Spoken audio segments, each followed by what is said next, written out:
Welcome to Warren King Field in Garden City as the Trojans take on the East Meadow Jets. With just 2 regular season games remaining, the battle for postseason berths are on the line. Next on the Long Island Sports Network. Hello again, everybody. I'm Barry Landers along with Tom Howard on a rainy, windy day here at Warren King Field. East Meadow coming up with a big victory last week. What can we expect today against a tough Garden City club? Well, I think the weather is going to have a big factor in the game today, Barry. I think what we're going to see is East Meadow trying to run their wing tee, off tackle a lot. We're also going to see some passes out in the flat, and we're probably going to see Vin Torino out in the flat with those passes. All right, Vinny Torino plays both ways. He's an outstanding running back, an outstanding linebacker. What do you like about him? I think that he's 6 foot. He's about 195-pound senior, and I think that he runs the ball very well off tackle. But more than that, I think you're going to see Richie Howard, the quarterback of East Meadow, hitting him in the flat with their belly pass, and that could be a key in the game, Barry. Conrad Hopkins on the other side for Garden City is one of the stable of outstanding running backs. He, too, is a two-way player, a tough linebacker, and a fine runner. Very similar to Vin Torino. However, they run the veer, and with that veer option, he gets to the outside, and he might be able to break a few on the outside. Well, we'll find out if the weather indeed is a factor as both clubs are on the field getting ready to go, and we'll be back with the start of today's game in just a moment. You're watching high school football on Cablevision's Long Island Sports Network. Why should you make Apple Bank your bank? To find out, just look inside. You'll find people who care, like Regional Manager Jamie Hoffman. At Apple Bank, our people are concerned about what happens to your money and to you. We're committed to our customers and the community they live in because we've become part of it. Apple Bank wants to grow with Long Island and the families who live here.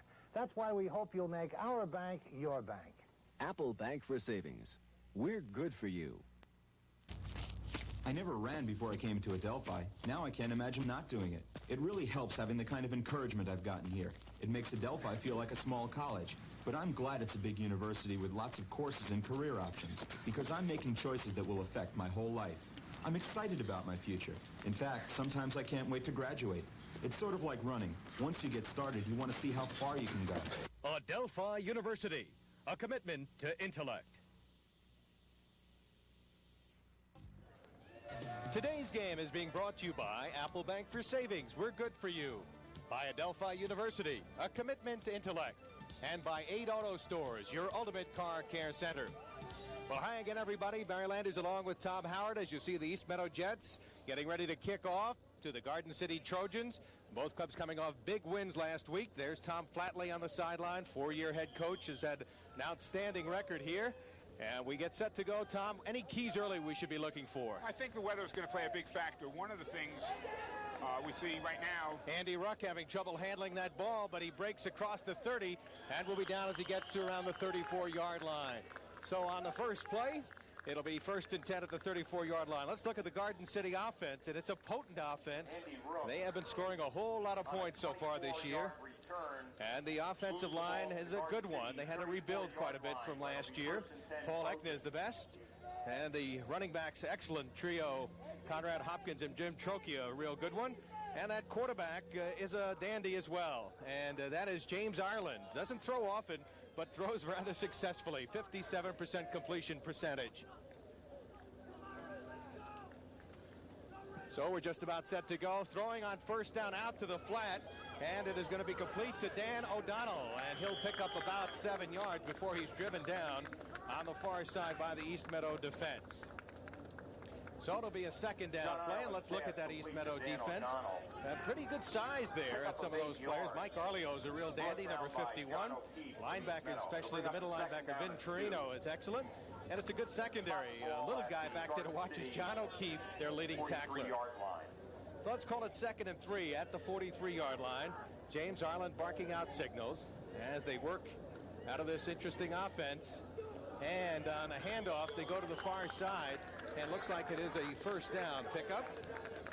And it will be 1st and 10. Conrad Hopkins, the ball carrier, as he gets about up to midfield. Barry, I'd like to say something. You had mentioned before what should we look for. I think that East Meadow's 5-3 defense that they're using, they keep their linebackers in, and I think that what we're going to see, Coach Tom Flatley and his Garden City Trojans is going to try to attack the outside. We've seen that on the first 2 plays. Trocchia and Ruck are the running backs. They have 4 real good running backs. Looking to throw Ireland on 1st down to the sideline, and a big collision Mark Bonvisuto was out there to try to make the catch, and he did come up with the football. Bonvisuto tackled by Todd Mazie over there, but a well-thrown ball and a nice completion for a pickup of around 8-9 yards. Garden City surprising coming out throwing the football. Well, you know, I said the weather's going to be a factor in the game, but it's a very light, misty drizzle right now, and I think that they know they can throw the ball, and they know they want to attack that outside, Barry, and they're going right after it, right from the very beginning of the game. Defensively, what's the key to stopping a veer offense that, of course, this Garden City club runs? Well, basically, what you have to do is you have to control their option game, and they have very good running backs on the inside with Jim Trokia and Conrad Hopkins, but they can also go to the outside. What I think you should be doing is giving the quarterback room to run. He's the least, not necessarily athletic ability on the team, but he has gained the least amount of yards so far this year, and I'd be giving him the room and stopping their pitch. 2nd and inches. The officials working today's game. Referee Don Lundergan. The umpire is Dennis Crane. The head linesman Cy Berkowitz, and the field judge Steve Angela with the timer Tom Giglio. This is a waist down right now, and I think we may see Garden City going up top. Their offense coordinator, Coach John Meyer, was at West Hampstead for years, likes to throw the ball in this situation. He knows he can come back on 3rd down and pick up that extra inch or so. So we may see a nice pass on this play, probably deep down the sideline to maybe either Danny O'Donnell or Joe Walsh. Alex Sklavos, the center, out over the ball. James Arlen barking signals on 2nd and short. Handoff going to Steve Murphy, and he plows for the 1st down as he gets about 2 or 3 yards to around the 41-yard line, where it'll be 1st and 10 for the Garden City Trojans. Well, we talked about their offense. The first couple of games, they really lost a couple of real tough ones, losing to Plain Edge by a point, Levittown Division by 5. The last 3 games, they've outscored their opponents 99 to 13. And even more important than that, Barry, they've scored 44 points in the first quarter, and East Meadow has only scored 2 touchdowns the whole year in their first quarter. So this first quarter may tell the difference in the game. Now they go with a pro set in the backfield, split end, and a flanker. Looks like they're checking off of the line. Ireland looking for a tight-looking incomplete to Dan O'Donnell as he was wrapped up by East Meadow defensively. Number 34, Todd Mazie over there covering. He's a little guy, 5'8", 160, a junior, and that's an inexperienced defense for East Meadow. They'd be trying to pick on a couple of those little cornerbacks. Well, they have 7 players who are juniors or sophomores on that defense, and basically their main players are right down the middle of the field. John Garone, number 50 at nose, Vinny Torino, number 24, middle linebacker, and John O'Keefe, number 22 at the safety position. Tom Flatley, the Garden City 4th-year coach, seeing that an illegal procedure called legal motion was called against his claim, so to make it 1st and 15, they took the 5-yard walk-off. So it's 1st and 15 for the Garden City Trojans. The quarterback is James Arlen. Shift out of the I formation. The running backs are Conrad Hopkins and Jim Trokia. Little play action for Ireland, looking deep down the sideline. He's got a man out there, overthrows the intended receiver, Joe Walsh, the flanker, number 22, who was open. He's the number 2 receiver, has caught 10 passes for 160 yards this year. Joey was wide open on that play, Barry. He made a little out move. There was a little slip, I believe, and we'll begin to see this again on our instant replay. You see right there, Jimmy puts the ball out. There was an out move, and all he did was he dropped one of the receivers, one of the defenders to the side, and he just went past him and was wide open by 15 yards on the play. Also a flag, Tom Howard, on the play. A legal receiver downfield, so they're going to, let's see what they'll do as far as this penalty is concerned. Illegal receiver.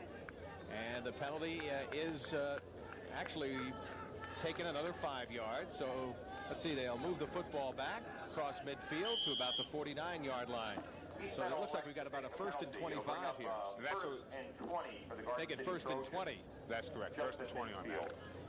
So Garden City comes to the line of scrimmage. Dan Purcell, number 73, is the tackle, along with Paul Eckner, number 77. 2 big boys. They've got some size, Garden City. Harland on the draw play. This is Trokia. And he gets about 7 as he gets inside the 45 to the 44-yard line. And he was stopped on the play by Todd Mazie. As you see the coach over there, Bruce Barties, who's just back after being hospitalized for some 21 days. Came back last week. What a nice way to come back with his team coming up with a big win. Came back to a nice win and is coming back here. It's homecoming, really, Barry. He was a Garden City graduate in 1959, and he's back here, and this is the first time he's coached a team on this field. First time in 29 years back home. He and Tom Flatley were sort of colleagues at the same time. One was a senior. Tom was a senior when Bruce was a sophomore, I believe. Ireland to throw, has time, and it's complete out of the backfield And it will go for a first down, as making the reception over there was number 30, Conrad Hopkins, as he drifted out of the backfield on that play. He's a pretty good receiver and, of course, their leading rusher. Okay, Barry, what we see here is we see James Ireland dropping back, and Conrad just comes to the left side, steps out, and Jimmy hangs in there nice. Nice tight spiral on the ball. And you can see here he's diving, and he gets that extra yardage for the first down. Made the first down by Let me correct myself, Tom. He didn't make the first down, or yes, he did make the first down. He made it by about 2 inches. By about 2 inches, indeed. Ireland barking out signals. Chokey and Hopkins remain in the backfield. Both about even as far as stats concerned. Carried almost an equal number of times. And they'll screen it out toward the right side. A good run by Joe Walsh, and he has, it appears, another first down. Joey Walsh put a real nice move on Scott Velasquez out there on the side. It was able to pick up maybe 8 or 9 yards on the play, and I don't think that Tom Flatley or John Meyer, the offensive coordinator here at Garden City, is scared of this weather at all. They've put the ball up about 8 times already. Well, they're throwing into the, with the benefit of the wind here in this quarter. Hey, all this is, James just sprints to his right, throws the ball right out there to Joey Walsh, and Joey makes a nice move here as the Garden City defender. That was number 23, I'm sorry. That was Rob Gonzalez coming up. Gonzalez could not make the tackle. Now they shift in the backfield. Handoff going to the first guy through, and Hopkins not getting much. Just running the veer to the outside there, and East Meadow defended that very well. It was Andy Ruck, actually, who ran that ball, number 33, and he did pick up the first down.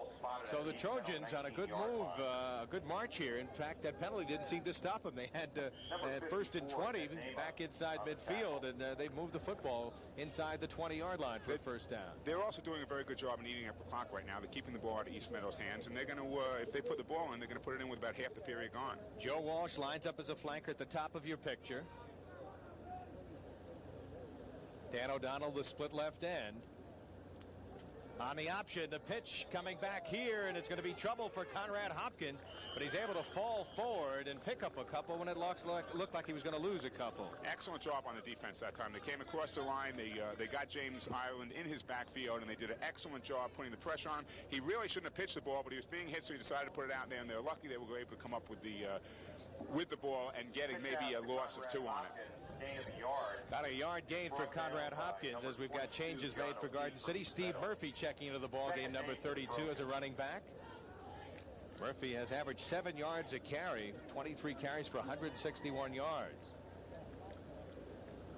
O'Donnell in a slot right, the handoff going to Hopkins, and Hopkins has good yardage inside the 10, it appears, close to another first down as he busted off the left side of the line. He is a load, 6 foot, 195 pounds. He did an excellent job also running that ball. We highlighted him in the beginning of the game, and he was the right man. He runs the ball very hard to the outside.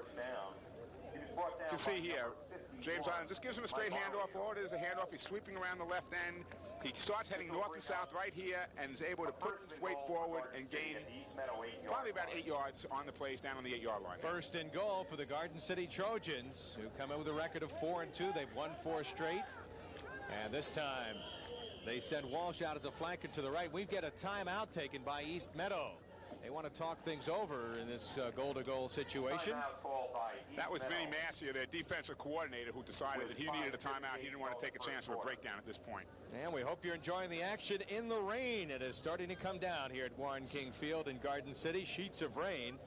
And right now, the field's starting to get muddy down on that one end of the playing field. This is the 10th play of the drive that has started way back inside their own territory. Ireland, by the way, 4 for 4 for 37 yards. And they've had 4 first downs on this drive already, Tom. And we'll be back with a break in the action right after this message.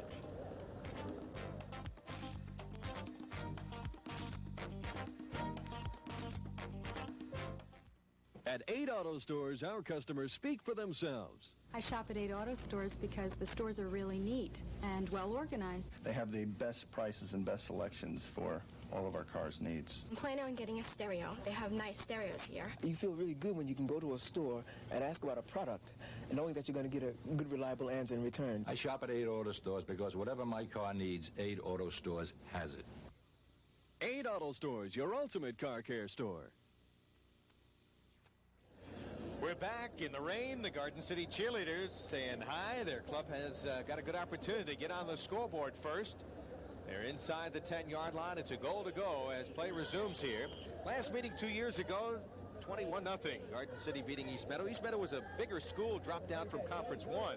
At one time, they were one of the biggest schools in Nassau County. Without a doubt, they were one of the largest schools. They've dwindled a little bit in enrollment right now. Now they're down in Conference 2, and they're finding some of the competition fierce down here. Very, very good teams in that Conference 2. Joe Walsh and Dan O'Donnell are the wide receivers as Arlen hands off and going into the end zone for a touchdown is Jim Trocchia. Going in untouched too, Barry. Went nice blocking on the play, and he went right to the end zone unmolested. Jim Trocchia, one of the fastest players on the team, the number 2 rusher, had gained 275 yards, 4.6 average, gets his 6th touchdown of the year, and he's an excellent young running back with quick feet, they say. Very quick feet. He went off of right tackle with Dan Purcell, number 73, leading with a block. He's a 6'2", 235-pound junior. Danny threw an excellent block there. Steve Fennell, who has done an excellent job coming on as a kicker after the first game, will be doing the kicking in the mud and rain, and he boots it up. It is perfect. And Garden City takes the early 7-0 lead. Excellent job as far as the execution on that drive. As we said before, going into it, there were 4 first downs on the drive. They mixed up the passing. James Island, 4 for 4 during the drive. I think that Garden City right now is doing everything they wanted to. And there's Coach Tom Flatley talking to his team. He seems a little hot at that point, but they pay a lot of attention to detail over here, and that's one of the reasons. You were here at practice, Tom, a couple of times this week, and you were talking about that they do pay so much attention to detail. Must have been a great time out. Look at this run. It really paid off. You can see. Look at the hole. I mean, he has this number 73 we talked about before, Dan Purcell, throwing the block that leads him into the end zone without one East Meadow player putting his hand on him. Purcell is only a junior, 6'1", 215. Hard worker, could be a real good college player, they say. Needs to improve his pass blocking, but there was no problem with the run blocking there. Absolutely not. And I think when you're working with a junior that size, every junior needs to improve their pass blocking, but he'll do it over the next year or so with the coaching staff they have here. Danny also a fine lacrosse player, as are many of the players from both squads, good lacrosse players. Very, very many three-sport athletes on both these squads. A lot of East Meadow players were also wrestlers there with Bruce Barties, who's the wrestling coach, and many baseball players on the East Meadow squad. Todd Massey will be back to receive the kick, and also back to receive the kick, number 32, Craig Landsberg. Ireland will be kicking off. Bounces down toward the goal line and will be going into the end zone for a touchback. So it'll be East Meadow ball, 1st and 10 at the 20-yard line as the rain is really coming down right now, Tom. It is coming down because we have a hole in the roof right here and it's coming right on my head. So, well, you've been out on the field as a coach. Did you feel it out there? Always wore a hat, so I never knew the rain was coming down. Don't have a hat on today. All right, East Meadow, the quarterback, will be Richie Howard, and we'll give you their lineup in just a moment. Here's a look at the scoring summary for Garden City. 11 plays, 66 yards, and Trocchia's 9-yard run with Fennell's extra point. The quarterback is Richie Howard. The running backs will be Craig Landsberg, 32, and Vinny Torino, 24. And the inside handoff going to the wingback looked like Larry Ritchie, number 28. What they've come out in, Barry, is they've come out in a wishbone. They're a wing T team, and they've come out in a wishbone to start off. I think basically what they're doing is they're trying to confuse the defense. How about that offensive line? They've had some problems on pass blocking. They've had 15 sacks this year. It's a young offensive line. And the backs, Landsberg and Torino, excellent runners. And Larry Rickey, also a good runner. And Richie Howard, a 3-year starter. He's a very poised, experienced leader back there. And again, they get some yardage off the right side of the line. Vinny Torino, number 24, the ball carrier. And he is stopped as he gets about 5 yards. There's a look at the Garden City defense, and it's a real good one, isn't it? It certainly is, and they have one of their best players there is Pete Sluska, who does a very good job at the defensive tackle. And the linebackers, Conrad Hopkins, who we talked about. And a secondary that is really good. Bon Visuto has had 4 interceptions in the last 2 games, 2 in each of the previous games. So let's call it 3rd and about 4. Howard looking to drop it off and nearly intercepted. Is it intercepted? Yes, indeed. Had no one out there. He threw the ball. There was a lineman pulling out there, and what happened is Joey Walsh came up with the interception. He was the only player in the area except for number 64, who was a 54, I'm sorry, Teddy Neighbor, who was a lineman. Joe Walsh, the free safety, gets his 2nd interception of the year. They're trying to put number 32 out in the flat, but what happens is he lets the ball go too soon. Number 32 who was Craig Landsberg, didn't even have time to turn around and look at the ball. Richie let the ball go way too early, had a lot of pressure on him. Garden City, as you mentioned, did put some pressure on the quarterback. And so now Garden City trying to take advantage of the turnover. They put it in play 1st and 10 inside the 30-yard line. Here's the handoff going to Andy Ruck. Ruck tries the right side of the line and is piled up. You know, talking to Tom Flatley, he says that, hey, I'll take my 4 running backs, Jim Trocchia, Andy Ruck, Conrad Hopkins, and Steve Murphy, and I'll compare them with the 4 running backs on any other squad in Nassau or Suffolk County, and he included even Hempstead. He feels that's the kind of depth and quality that he has with 2 seniors and 2 juniors. He has an excellent backfield. They run the ball very, very well. I don't know that they have the athletic skills maybe the Hempstead players have, but I'll tell you something. You can play this Garden City team. They'll mix it up and hit with anybody, and it would be, I would like to see that game, Hempstead and Garden City. They're an excellent football team. 2nd and 7. They go to a slot left formation. Long count by James Ireland. And throwing it out on a flanker pass, incomplete, out of the hands of Danny O'Donnell. And you kind of question in the rain, they're throwing the ball pretty long distance, even though that's a dangerous pass. James Ireland has a very, very explosive arm. I was watching him during practice this week, and he can throw the ball hard, and they have a lot of faith in him. So they're not as concerned about the rain. And what happens in the rain a lot of times is that you are able to get the ball in your hands, and you can fake out a defensive back, make him slip, and go for a long game. Well, as you see, Garden City really likes first quarters. They have blown away the opposition 44-7. And I think it's important right now, Barry, that East Meadow strengthens and tightens up on defense, because if they go up 14-0, they're going to have a long way to come back. 3rd and 7. Arlen barking out signals. Slips. Rolling to the side. Has some room and will keep the ball and go for the apparent first down. Very close to the first down before he's piled under. Vinny Torino, number 24, one of the tacklers over there, along with number 73 helping out on the play, Scott Vlassie, the linebacker. James, you'll see on this, has the corner. He gets to the outside after that little slip, and as he's looking downfield, he sees everybody covered, so he decides to put the ball away, and East Meadow does a great job in coming up. That's John O'Keefe and Todd Mazie, I believe, who came up very hard. There he is right there, number 24.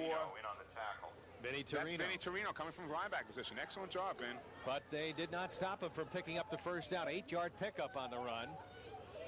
Ireland handing off again. Ruck breaks the tackle. He's going to go. Check it. It's Conrad Hopkins for the touchdown. Conrad did an excellent job keeping his balance on that play. One East Meadow defender there didn't realize he had the ball, made a hit and let him go, and he took it in himself the rest of the way. So Garden City exploding, taking advantage of that turnover, Tom Howard. Conrad Hopkins gets his 5th rushing touchdown of the year. He's caught one as a receiver. And I'll tell you, this running attack is pretty potent along with pretty good passing attack. It's very important you do take advantage of mistakes. That's one of the things that most coaches, try to stress to their teams. And as I stated before, Tom Flatley, John Meyer, and Bobby DeFelice do an excellent job with detail. Steve Fennell kicks it up, but we had a flag on the play. The kick will not count. Apparently, the penalty is against Garden City. That is an offside on the play. I believe it was against East Meadow, but it was before the ball was snapped. Yes. Therefore, they have to stop it. So that kick will not count. The intense look of Tom Flatley, who is, of course, well known for his lacrosse. He is the general manager of the New Jersey Saints, was an outstanding lacrosse coach in high school for many years at Sewanaka, and is the lacrosse coach here at, well... Another flag. Lining up in the neutral zone. It looks like somebody in East Meadow. There's a huge puddle there, and what's probably happening is when they're lining up, it's hard to see that line of scrimmage because they're right in the middle of a puddle, and they're lining up in the neutral zone. There you see it. Looks like a little mud bath. They're going to go for 2, and I was going to say, when I got the ball to the 1.5-yard line, I may have thought about going for 2. Now that the ball is, well, let's see where they are. Was that penalty against Garden City that time? Yeah, it looks like it's back in the original spot around the 2-yard line. Garden City is a little confused with what they're doing. Well, the officials now have moved the ball away from that muddy area. Garden City has asked to move the ball over, which you have the right to do. You can put it on either hash or in the middle of the field. So they're going to go for 2. What they're going to do is sprint out to the right side. You may even see a man in motion going to the right on this one to overload the zone. They've got 2 wide receivers to the right side. And going in for the 2 points is Conrad Hopkins. Excellent, excellent offensive move. They faked the old coach out here with that. They went to the right side. I've seen them in practice this week. Run to the right off of that. Sometimes even put a man in motion. What they did there is it just came back off to the left tackle. So Conrad Hopkins, who earlier this season scored 2 touchdowns against Southside, gets one here. It's now 15-0. Okay, we see on this, it's just a handoff off the left side. That's number 44, I'm sorry, that's number 30, who's Conrad Hopkins, running the ball, keeping his balance, driving down the left side for the touchdown. Hopkins has carried 4 times for 34 yards. And we see the two-point conversion now, and they're just giving the ball right now off the left side. And there he is again, number 30, Conrad Hopkins, bowling his way into the end zone. Punishing runner. They told us he runs better inside than outside. Not a speedster, but he was able to break that tackle. All the runners on the Garden City team seem to be inside runners. We have Conrad Hopkins, 6 foot, 195 pounds. Jimmy Trokey up there around 190 pounds. Andy Ruck, Steve Fennell, Steve Murphy, right down the line. All big, strong inside runners, but they also have the speed to make it to the outside barrier if they need to.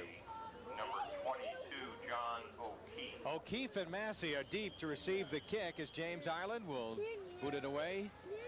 Drives it downfield over the head of Massey. As it bounces at the 1-yard line, he fumbles it. He's going to be in deep trouble here and will be down at the 2 or 3 yard line. This is the second time that happened. The opening, the kickoff after the first touchdown, James Ireland put it down, and I'm surprised they were on the 20-yard line for that kickoff. I don't know whether there was a scouting report that said that James couldn't kick the ball, but he is right now kicking the ball very, very well. He put it down on the 5-yard line. And as you see very often after a good kick like that, the person picked it up and dropped it. Didn't take long for Garden City after the turnover. 4 plays, 27 yards. And Hopkins with a 15-yard run and the 2-point conversion by Hopkins. And it's 15-0 with 2.5 minutes to go. And a handoff going off the left side of the line. East Meadow trying to punch out some yardage. Craig Landsberg, the big fullback, 6'1", 210-pounder. By the way, his dad teaches at Sewanaka High School with Tom Flatley, and his dad, Gary, was a former varsity basketball coach at Cold Spring Harbor. That's correct, and it's ironic that Tom Flatley is coming over here from Sewanaka after school. John Meyer comes from West Hempstead after school. They have a lot of coaches coming into the district after school and doing such a great job with the players. On second down, the handoff going to Landsberg again, and he tries to bull his way up the middle. He's a tough guy to bring down, their leading rusher. He'll run over you. In the tradition of Majewski and Hogan, the big linebackers and fullbacks that they've had at East Meadow. Let's go down to the field right now and go to Frank Cortale. Barry, there's just no mistaking. Garden City loves the first quarter of play. Now they have scored 59 points in the first quarter. They've allowed just 7. The most amazing thing to me, though, on their first touchdown drive, as they progressed, the weather got worse and worse. The rain came harder and harder. The wind kept blowing. It didn't matter to them. They had one thing on their mind, touchdown. Barry? All right, Frank, on 3rd and 4 from the 8-yard line, Craig Landsberg going across the 10. They're going to bring the chains in. It's very close for a measurement. Let's see, will they call a measurement? It looks like it's going to be real close. And I think they're going to bring the chains in to measure. Landsberg carrying 3 consecutive times. He bruised his shoulder last week, had 70 yards in the first half against Calhoun in that big 44-8 victory. That's right, and he's an excellent inside runner. They have Vinny Torino who can run inside or outside. And what they've done right now is when they took over the ball on the 2-yard line, they decided to give it to Craig up the middle. Keep the ball, don't fumble it, don't give Garden City to jump on top of one more touchdown at this point. Well, they come out generally into a wing tee, but we've seen them run a little wishbone here today. What's the reason for that? I think what they wanted to do is they wanted to try what they wanted to try to do is they wanted to try to fake out the Garden City defense, but they're just running straight power football at them, and Garden City's hanging in there tight, and it really hasn't been that effective. On 4th and a foot, Rob Gonzalez will begin to do the kicking. And back to receive the kick will be Joe Walsh. Now it looks like Landsberg will be doing the punting here. He and Gonzalez share that duty. Garden City should get very good field position out of this kick. High snap, and Landsberg doesn't get much of a kick away. Takes a good bounce for East Meadow. It'll bounce toward midfield and will die in the wet grass at around the 47-yard line. Well, we're still in the first quarter right now with only 43 seconds to go, but there's still a possibility that Garden City can continue with that great scoring streak in the first quarter. Let's take a look at the league standings. An outstanding Plain Edge team on top. Surprising Herricks and MacArthur 5-1. Levittown Division at 4-2. Top 4 make the playoffs. You see why this is important for Garden City. They're right on the doorstep, number 5, and the rest of the clubs bringing up the bottom. East Meadow 2-3-1. But as we mentioned, they are coming off the big win of last week. 1st and 10 for the Garden City Trojans. 30 seconds to go here in quarter number 1 as they lead it 15-0. Ireland back to throw on 1st down. Has time, throwing to the side It's going to be complete to Mark Bonvisuto for a first down. The 6', 185-pound senior, who's their leading receiver, his average is 15 yards per catch. He's caught 13 for over 200 yards. I'm very impressed with James Island. He takes his time in the pocket, he sets up very well, and he throws the ball. He was not the starting quarterback at the beginning of this year. Brian Worcester was the starting quarterback, and after about the third game, they lost 2 games, as you stated before, by very close scores. And they moved James Island in there. He's a very confident young individual, and he's throwing the ball exceptionally well today. James is a lacrosse goalie, very intelligent, reads the defense as well, and as we mentioned, he's shown a pretty good arm today. They've been throwing on first down, which has to surprise. We get a lot of movement on the line, and looked like number 60, Pete Sluska, moved ahead of the play there. One of the few penalties you're going to see from this team, again, stating one more time, they pay very close attention to detail. Coach John Meyer, the offensive coordinator, works very hard with his offensive backs, and Coach Bobby DeFelice works hard with the offensive linemen on reading the option, reading the veer. Let's see if we can pick up the illegal procedure. Number 60, Pete Sluska, the right guard, up at the top of your picture, will be moving. And you can see that, Barry. He started to move his tail, and what happened is as soon as he moved it, they just took off right after him. 1st and 15. Clock stops to the penalty with 17 seconds. You mentioned John Meyer. Football fans, especially in Nassau County, know his reputation for many years. Coach at West Hempstead, Coach McPherson, Donnie McPherson, and also coached some college football. Has done an excellent job coaching and really believes in putting points on the board, as you can see. He's a great offensive mind. Ireland rolling. He's under pressure. Throws on the run and incomplete, intended for Bonvisuto, who ran all the way across field from right to left. But Ireland showing some ability to scramble to get out of trouble there and just about turn the corner and let the ball go. Number 22, James McDonnell, came up and made a little bump right before the pass was there, but the referee was behind him, and he really, would have been tough to call defensive interference on it, but he did bump, as you see here. James Island sprinting, nice feet on this quarterback. He runs to the sideline. He's going to outrun 2 East Meadow defenders, gets to the corner, squares his body, throws the ball very well, and if we continue with that, you'd see where James McDonnell comes up and gives a little bump. So it'll be 2nd and 15. This should be the final play of the first quarter for Garden City. Steve Murphy in the lineup as a running back as Bonvisuto goes in motion. Island with a lot of time, and he's going to run out of time, throw the ball across off the hands of one of his offensive linemen over there, and it will go incomplete. They were all offensive linemen. There should be a flag down, and there it is. There is a flag down in the field. That was number 73, who's Dan Purcell, who they threw the ball to. There were 3 offensive linemen back there. There were no running backs or receivers there. So that will be another penalty, and the clock has been reset. So time ran out on that play. They'll mark off the penalty, and we'll be back in just a couple of moments. Right now, the Garden City Trojans, looking for a playoff spot, are leading 15-0, but we'll hold it here right now. We still have another play left in this quarter. Well, let's wait and see. The officials will mark the football. The PA announcer said that the quarter will end. Now timeout. And now it will end. There you go. So there we go. We'll be back with second quarter action. You're watching high school football on Cablevision's Long Island Sports Network. I wonder if I can get a car loan. Oh, I wonder if they'll give me a vacation loan. Join the Apple Bank family, and you'll never have to wonder if you can meet your financial needs. You'll get a personal family banker, free, no bounce checking, and more. Join the Apple Bank family and feel good about banking again. Come in or call Apple Bank for Savings. We're good for you. When friends don't stop friends from drinking and driving.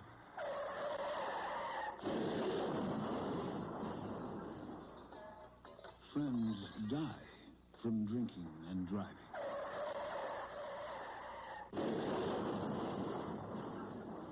Friends die from drinking and driving can kill a friendship. We're back at Warren King High School in Garden City. Barry Landers and Tom Howard. It'll be 3rd and about 23 when play resumes here in the second quarter for the Garden City Trojans. And while we are in Garden City, we'd like to acknowledge one of our fine sponsors, Adelphi University, located not far from this field. They're located, of course, here in Garden City, and they're going to be having a big open house tomorrow. So if you're around November 6th, 1 to 4 at Ruth Hartley University Center. See what they do on third down, Tom. Arland will try to throw a quick look-in pass complete to Bonvisuto. He should go. He's at the 10, and he's in.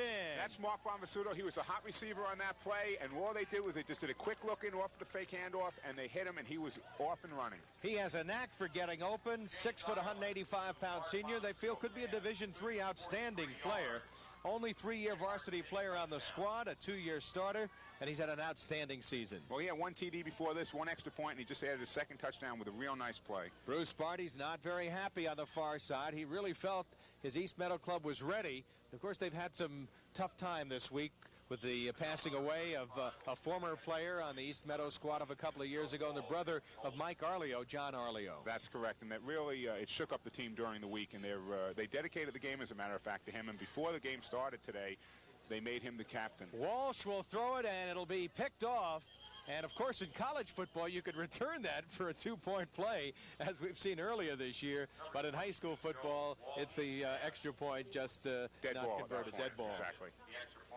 As I was stating a couple minutes ago, Barry, Mike Arleo's brother John passed away of brain cancer this past Wednesday afternoon, and Coach Bruce Bartes and the rest of the team dedicated the game today in that memory, and they made Mike the captain as he went out on the field by himself. We didn't pick that up before the game started, but he was the captain of the team for today.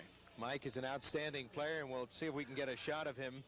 But we'll take a look at the replay on the touchdown. A beautiful play here to Mark Bonvisuto coming up. James Arland on the throwing end. Okay, we have right here, there he is. He comes right over the middle, and all he does is make a nice cut, again, against the grain with the wet field out there today. The grass, Garden City's field is beautiful, but the grass is still wet and slippery, and he was able to cut back against the grain and make that touchdown. He's a fine baseball player, has good hands, and you saw those good hands there because that was a tough ball to pick up. Nice soft hands. It was down low. He was able to pick it up, pick it off very well, and again, make the cut to go in for the score. Well, he had caught 3 against Southside, 1 for a touchdown in that game, 2 against Sewantica, and helped break that game open.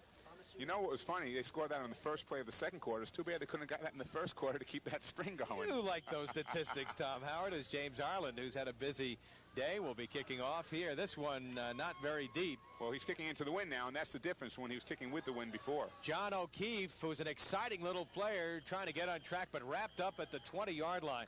We haven't mentioned John O'Keefe too much, but he's 5'7", about 140 pounds, and he gives everything that he's got on the football field. They're leading tackler, and he's had a couple of interceptions. Okay, we're going to watch that touchdown one more time again.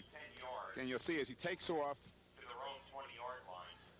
you can see Mark cutting across the middle, making a nice grab. It was a low pass, made a nice grab, and just a good move to the left as he was able to go in without anyone touching, even laying a hand on him. 1st and 10 for East Meadow, trailing by a score of 21-0.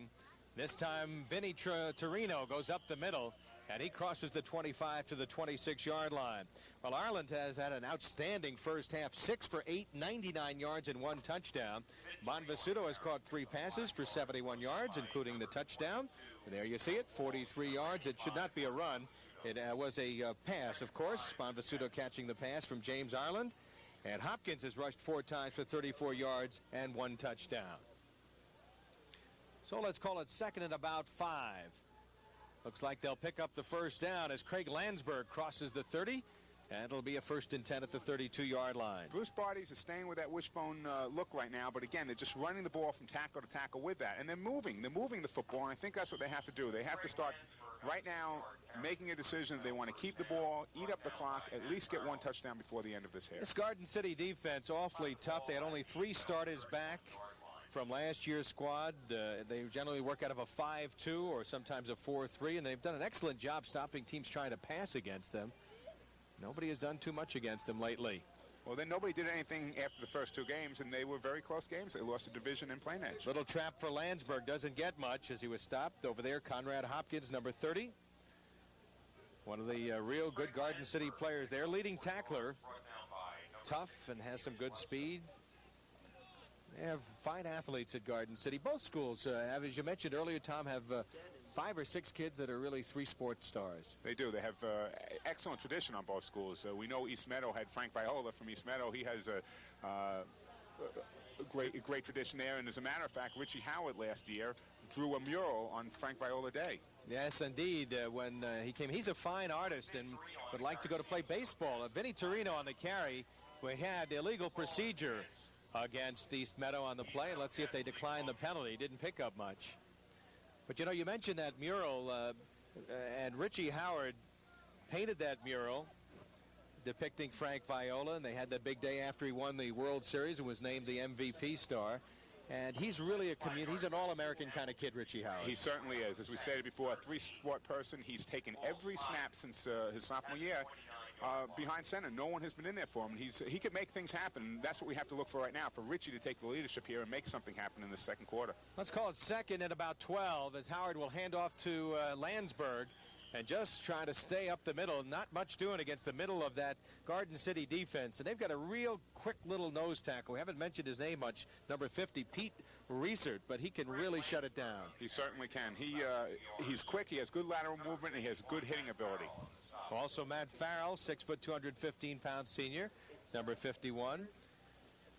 A real dogged competitor, very enthusiastic player, Matt. Rest of that defensive line, Pete Sluska, number 60. Who's the strongest on pursuit. Nick Lane, number 64, and Kyle Haviston, number 76. Howard throwing complete for a first down. He stays in bounds, and that was an excellent pass. That's Richie. Give him a chance to make things happen, and he's going to make them happen. So Howard throws it complete upfield, and the receiver was Vinny Torino, who is one of his favorite receivers. In fact, he is their leading receiver. That's the belly pass, and they tried to get Vinny to slide out in the flat after that. He turned it up the field. He was able to catch it. You can see here, there he is. He turns around and brings the ball in right on the sideline. Howard was 6 for 10 last week for 150 yards and 1 touchdown against Calhoun. Now they're back in the wing T set. They've broken out of that wishbone set, and they're able to start moving the ball. Here's the pitch coming to Ricky, number 28. He's a good runner, 5'8", 175-pound junior. And picked up about 3. Clock ticking away, early second quarter, 8:20 to go. Garden City leading 21-0 over East Meadow. Tom, you have, of course, had a chance to watch Hempstead last week. They were just simply awesome with the U brothers and that tremendous line. Tremendous football talent there. They're a football factory in the real sense of the word. Year after year after year, they put out players with just phenomenal athletic ability. Yeah, they're trying to get another Rutgers Cup in Buddy Krumenacker's final year. Howard throwing on the run as he was being chased, throwing incomplete. He was looking out there for number 28, Larry Ricky, and what happened is he just underthrew his receiver. Larry Ricky had made a cut and got to the outside, and Richie just made a bad pass on that play. We talked about this East Meadow line being a bit inexperienced, and they've allowed 15 sacks. Garden City's been getting quite a bit of pressure. Howard hasn't had much time to throw, and also with the fact that he's only 5'9", he can't see over some of those big lines. Well, I think that's why you see the belly pass is designed to get out behind the tackle, between the tackle and tight end position. You see him trying to roll out on his passes. He's not a straight drop-back passer as James Ireland is. Third down and long yardage. Howard throwing. He's got time. Torino just couldn't reach it. Ireland, number 20, was defending on the play. And James knows that play. That's probably their favorite pass play, and Tom Flatley has worked on that during the week. So it'll set up a punting situation for the East Meadow Jets. Robbie Gonzalez usually does the punting, but Craig Landsberg can do the punting as well. East Meadow Jets got off to a real rough start. They tied Sewanaka 6-6 in their first ball game and then lost 28-0 to Valley Stream Central, 23-0 to Plain Edge. Then came on with a win over Southside, lost to MacArthur, a tough 1-7-3, and then blasted Calhoun last week. Gonzalez will fake the punt, throwing to the sideline. He's got a man out there. It's going to be complete, but he fumbles the football, Torino, out of bounds. They'll rule it an incompletion. They said Torino never had it long enough. And they really needed that play, because what happens now is they're turning over the football again in poor field position. They're giving Garden City excellent field position.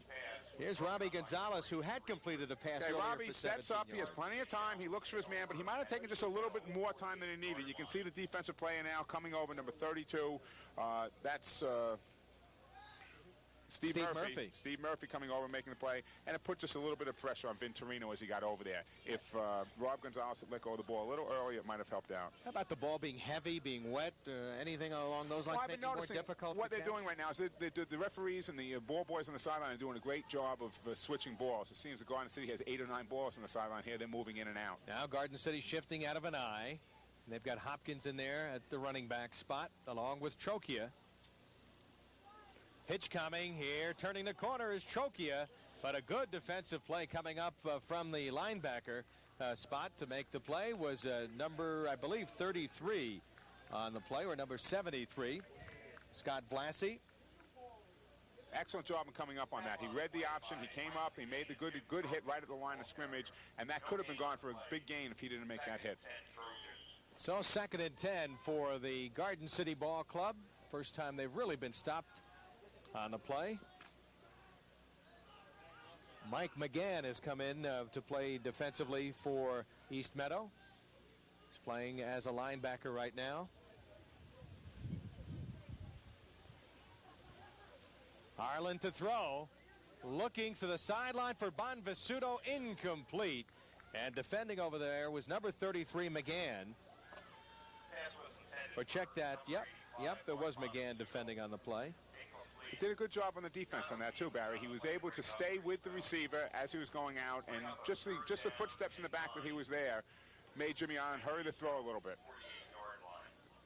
Well, you can see Garden City outscored 57-55 in the first 3 games, but they have roared back. It's the defense, really, which has been tremendous after giving up 55 in the first 3 games. Looking at that stat, we have 99 points offense, doing a great job, and only 13 points in those games defensively. I think both teams are doing an excellent job, their offense and defensive sets. 6:51 to go, and we have a timeout on the field taken by the Garden City Club, leading by a score of 21-0. They scored 14, make that 15 points in the first quarter. They've added 6 more here in the second, and as they try to make the playoffs for the 8th consecutive year. They were in the semifinals last year, beaten by Rutgers Cup champion Sewanaka, but prior to that they were in the final every year the previous 6. We'll be back. You're watching high school football on Cablevision's Long Island Sports Network. I never ran before I came to Adelphi. Now I can't imagine not doing it. It really helps having the kind of encouragement I've gotten here. It makes Adelphi feel like a small college. But I'm glad it's a big university with lots of courses and career options, because I'm making choices that will affect my whole life. I'm excited about my future. In fact, sometimes I can't wait to graduate. It's sort of like running. Once you get started, you want to see how far you can go. Adelphi University, a commitment to intellect. Part of the crowd in the rain. Looks like Garden City fans, Tom. Certainly does. They're happy out here today. The team's up by 21-0. 3rd and 9 for the Trojans of Garden City. And they've had a tremendous record over the last few years. We'll tell you about it in a moment. They come to the line of scrimmage behind their quarterback, the junior James Ireland.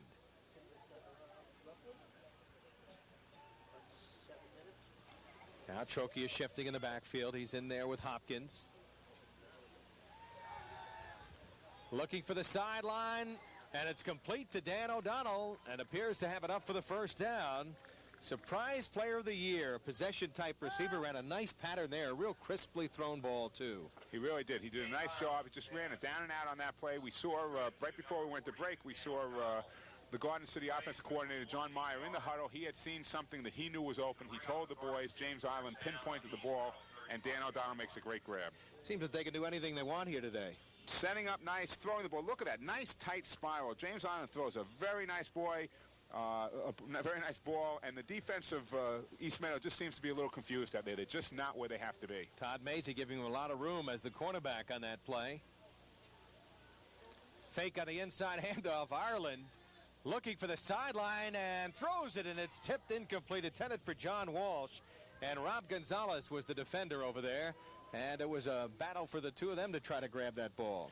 Great field generalship here with James Ireland. He hangs in there. He leads the way. He lets the people know where he wants to go. He made a little head fake there and had Joe Walsh move a little bit deeper, and then he threw the ball and just missed him. Nice quarterback generalship. Ireland so far 7 for 11 for 113 yards and 1 touchdown. Bonvisuto has caught 3 passes for 71 yards and that touchdown. And Hopkins has rushed 4 times for 34 yards. 2nd and 10. 6:37 to go first half. And on the option, the quarterback keeps, and he is snowed under. We had said earlier in the game, Barry, that that's the man you want to see the ball in their hands, because for some reason, Garden City, when they option the ball and they run their veer to the outside or pitch to the outside, the backs are gaining 7 yards on a carry. The inside via, they're gaining 5 to 6 yards on a carry. But when the quarterback carries the ball, James Island coming in today only had 2.3 yards a carry. Brian Worster earlier in the year only had 0.5 yards a carry. As the East Meadow defensive coach, I want to see the ball in the quarterback's hands, and that's exactly what happened there. Loss of 2 on the play. And the key guys on that play, Mike McGann and Ted Nema on the linebacker and defensive end on that side. Now Andy Ruck is coming to the ball game, number 33 as a running back, as they send a slot right formation to the near side. Highland looking that way.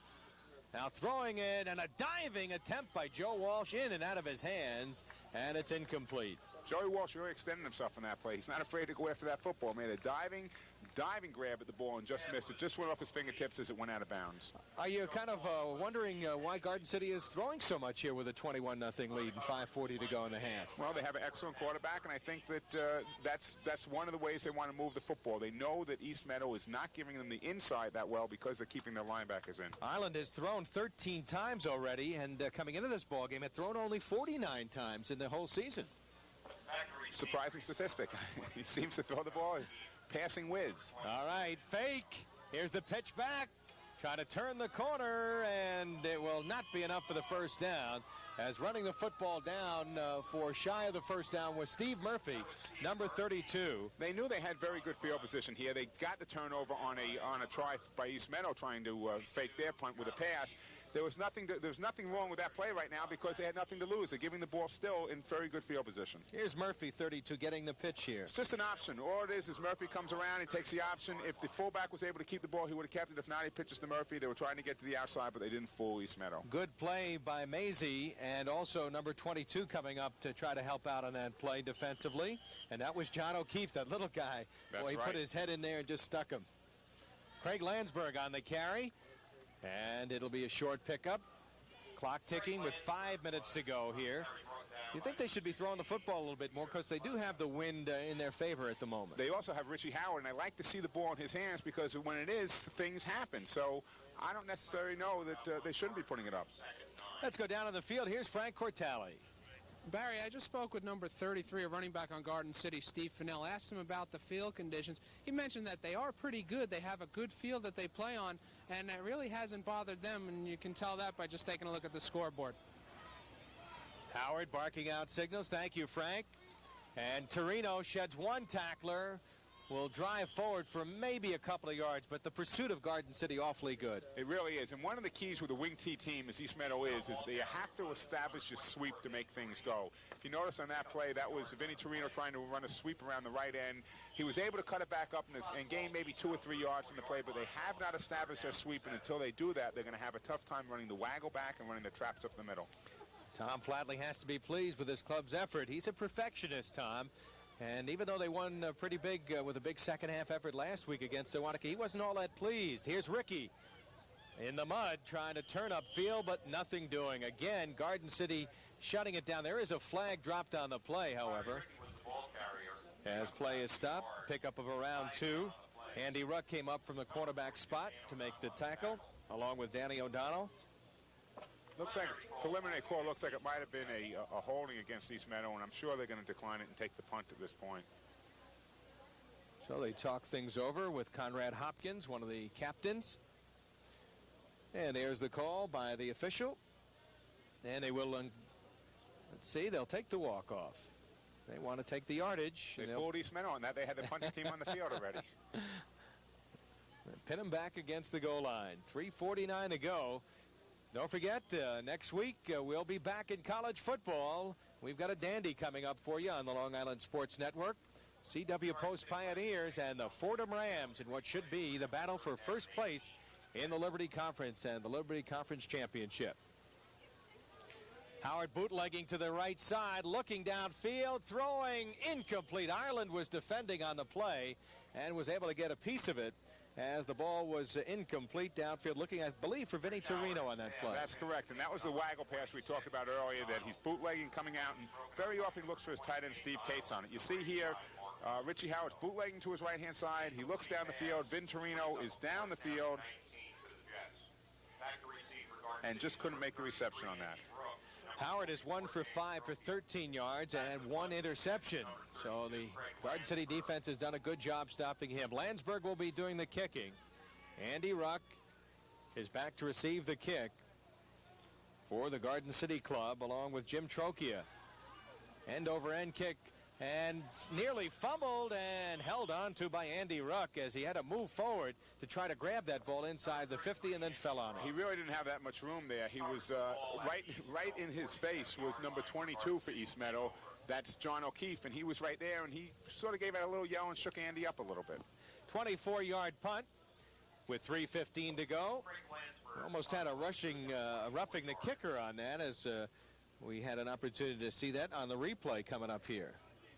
He gets the ball off. You see Garden City coming in from the left side right there, and just sort of, he was pushed in by the offensive player, but he just sort of scraped his leg. The Garden City player didn't go down, therefore it wasn't rough. Ireland handing off, and not much there for Jim Trocchia as he picked up maybe a yard. Fine baseball player, Jim. Decent hands, and as we mentioned, he has real good speed. He's a finesse runner, a little more finesse runner than, say, a Conrad Hopkins. He can slash and dart a little more. He can get to the outside and make things happen. Conrad likes to put his head down and mix it up on the inside. He's also caught a couple of passes this year. Out over the ball comes center Alex Sklavos, 5'7", 225-pound fire plug. One of Stump Mitchell's friends, I think, Barry. He of Hempstead fame. In motion comes Mark Bonvisuto.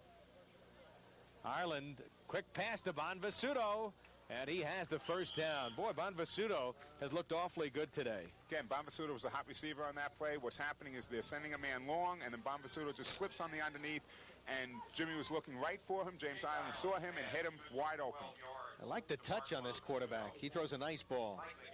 You can see they're driving the split end deep, and Bonvisuto just cuts up, and he's wide open right there. They're looking for him right away, and if he wasn't open, they'd go back to one of their backs on the offside. Tom, by sending him in motion, is that more difficult for the defense to pick him up? Well, you can't. It's not more difficult to pick up, but you can't cover him as tightly as you would like to if he was right in front of you. First down, little play action. He's in trouble, being chased by 3 men, and he throws it away. Let's see if they'll drop any flag. No flag on that, because he got a good arm, and he put the ball down the field near intended receivers. He really has a very level head, James Ireland. John Garone, the fine nose tackle, number 50, and number 61, Rich Tritola, were pressuring him.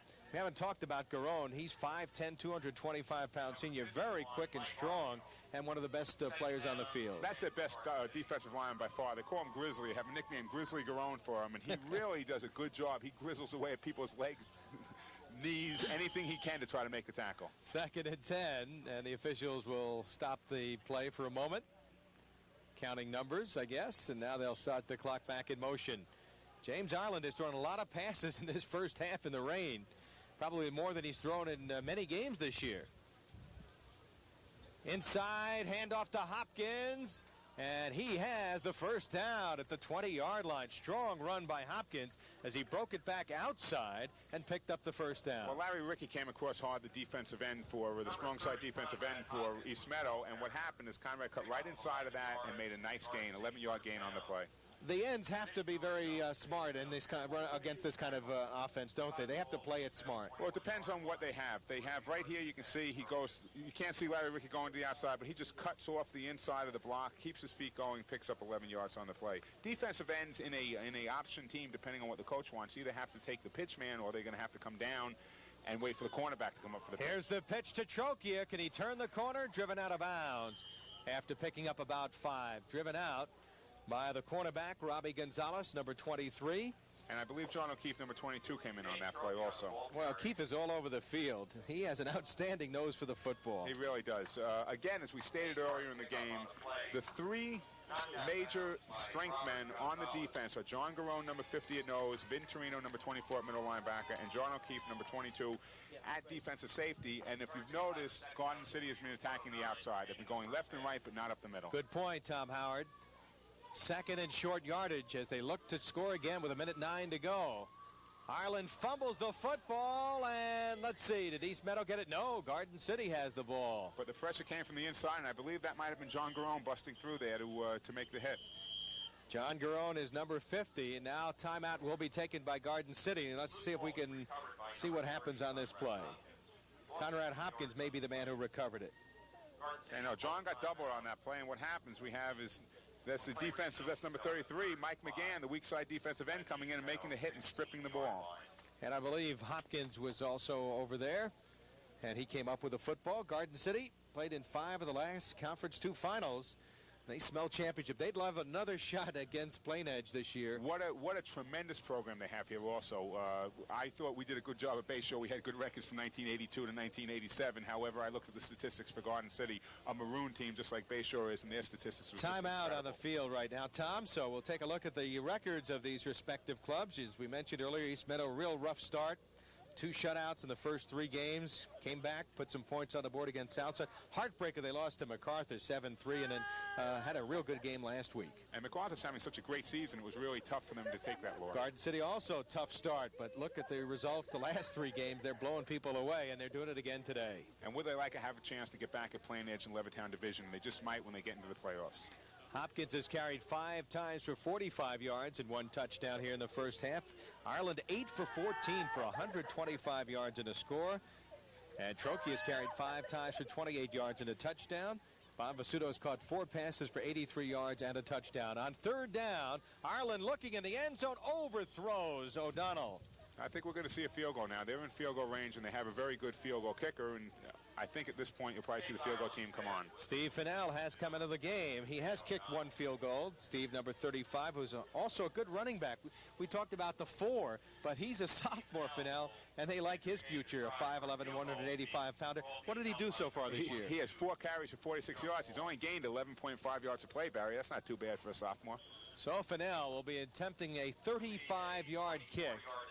The ball will be spotted at around the 25-yard line. The goalpost, of course, 10 yards further back. He's kicking into the wind, and the spot that he has right there is a nice grassy spot in the field. So the kick, he should be able to get good footing into this. He gets pretty good foot. It's up, but it drifts to the left and will be no good. Had the leg strength, just didn't have the ball on target.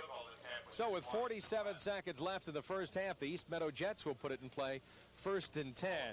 Now, we talked about Craig Landsberg being in the tradition of some of the outstanding fullbacks that they've had at East Meadow, and you had people like, we mentioned earlier, Pete Majewski, who went on to play at Nassau Community, Wagner, and now is playing at CW Post, and you've had John Hogan, who is another big, tough running back. Certainly 2 excellent fullbacks coming out of that school, and Craig is right in their same character. And if you notice today, when he carries the ball up the middle, he does put some bruises on people. Looking to put it in the air is Howard, throwing, and it's going to be intercepted by Andy Ruck. Can he turn outside? He gets a block there. Flag is thrown on the play. Ruck will go down the sideline in, but it will not count, I believe. 1 clip on that play, and it was just a bad throw. I didn't pick up the number, but it really wasn't necessary at that point. So Ruck, who had 1 previous interception, will pick up a second one, but the ball will be brought back, and Garden City will have some time and 31 possession. seconds. 31 seconds left. We're going to see right here, Andy Ruck just steps in front. Richie Howard has plenty of time, sets himself up, and Andy just steps in front and makes a nice grab. And you'll see what happens. He breaks away from that tackle and decides to cut back against the grain, catching everybody from East Meadow off balance. Nice block thrown there on Vinny Torino by number 85, who is Mark Bonvisuto. And Ruck goes into the end zone. Andy goes into the end zone. Actually, I think he did step out of bounds, and so they'll mark the ball back anyway at around the 36-yard line, let's call it. 1st and 10 at the 36. Second interception that Howard has thrown in the first half. It's been a real, very tough first half for East Meadow. They're going up top. Ireland up the middle, and completion for a 1st down to Jim Trocchia. We may have holding, though, Barry, on this play. I believe we're going to have offensive holding in the middle of the line. Let's see what happens. Here's Ireland. He has impressed people today, and he's only a junior, 6 foot, 185 pounds. Holding will be the call against East Meadow, defensive holding, so it'll be an automatic 1st down. They'll take the play because they picked up more yardage.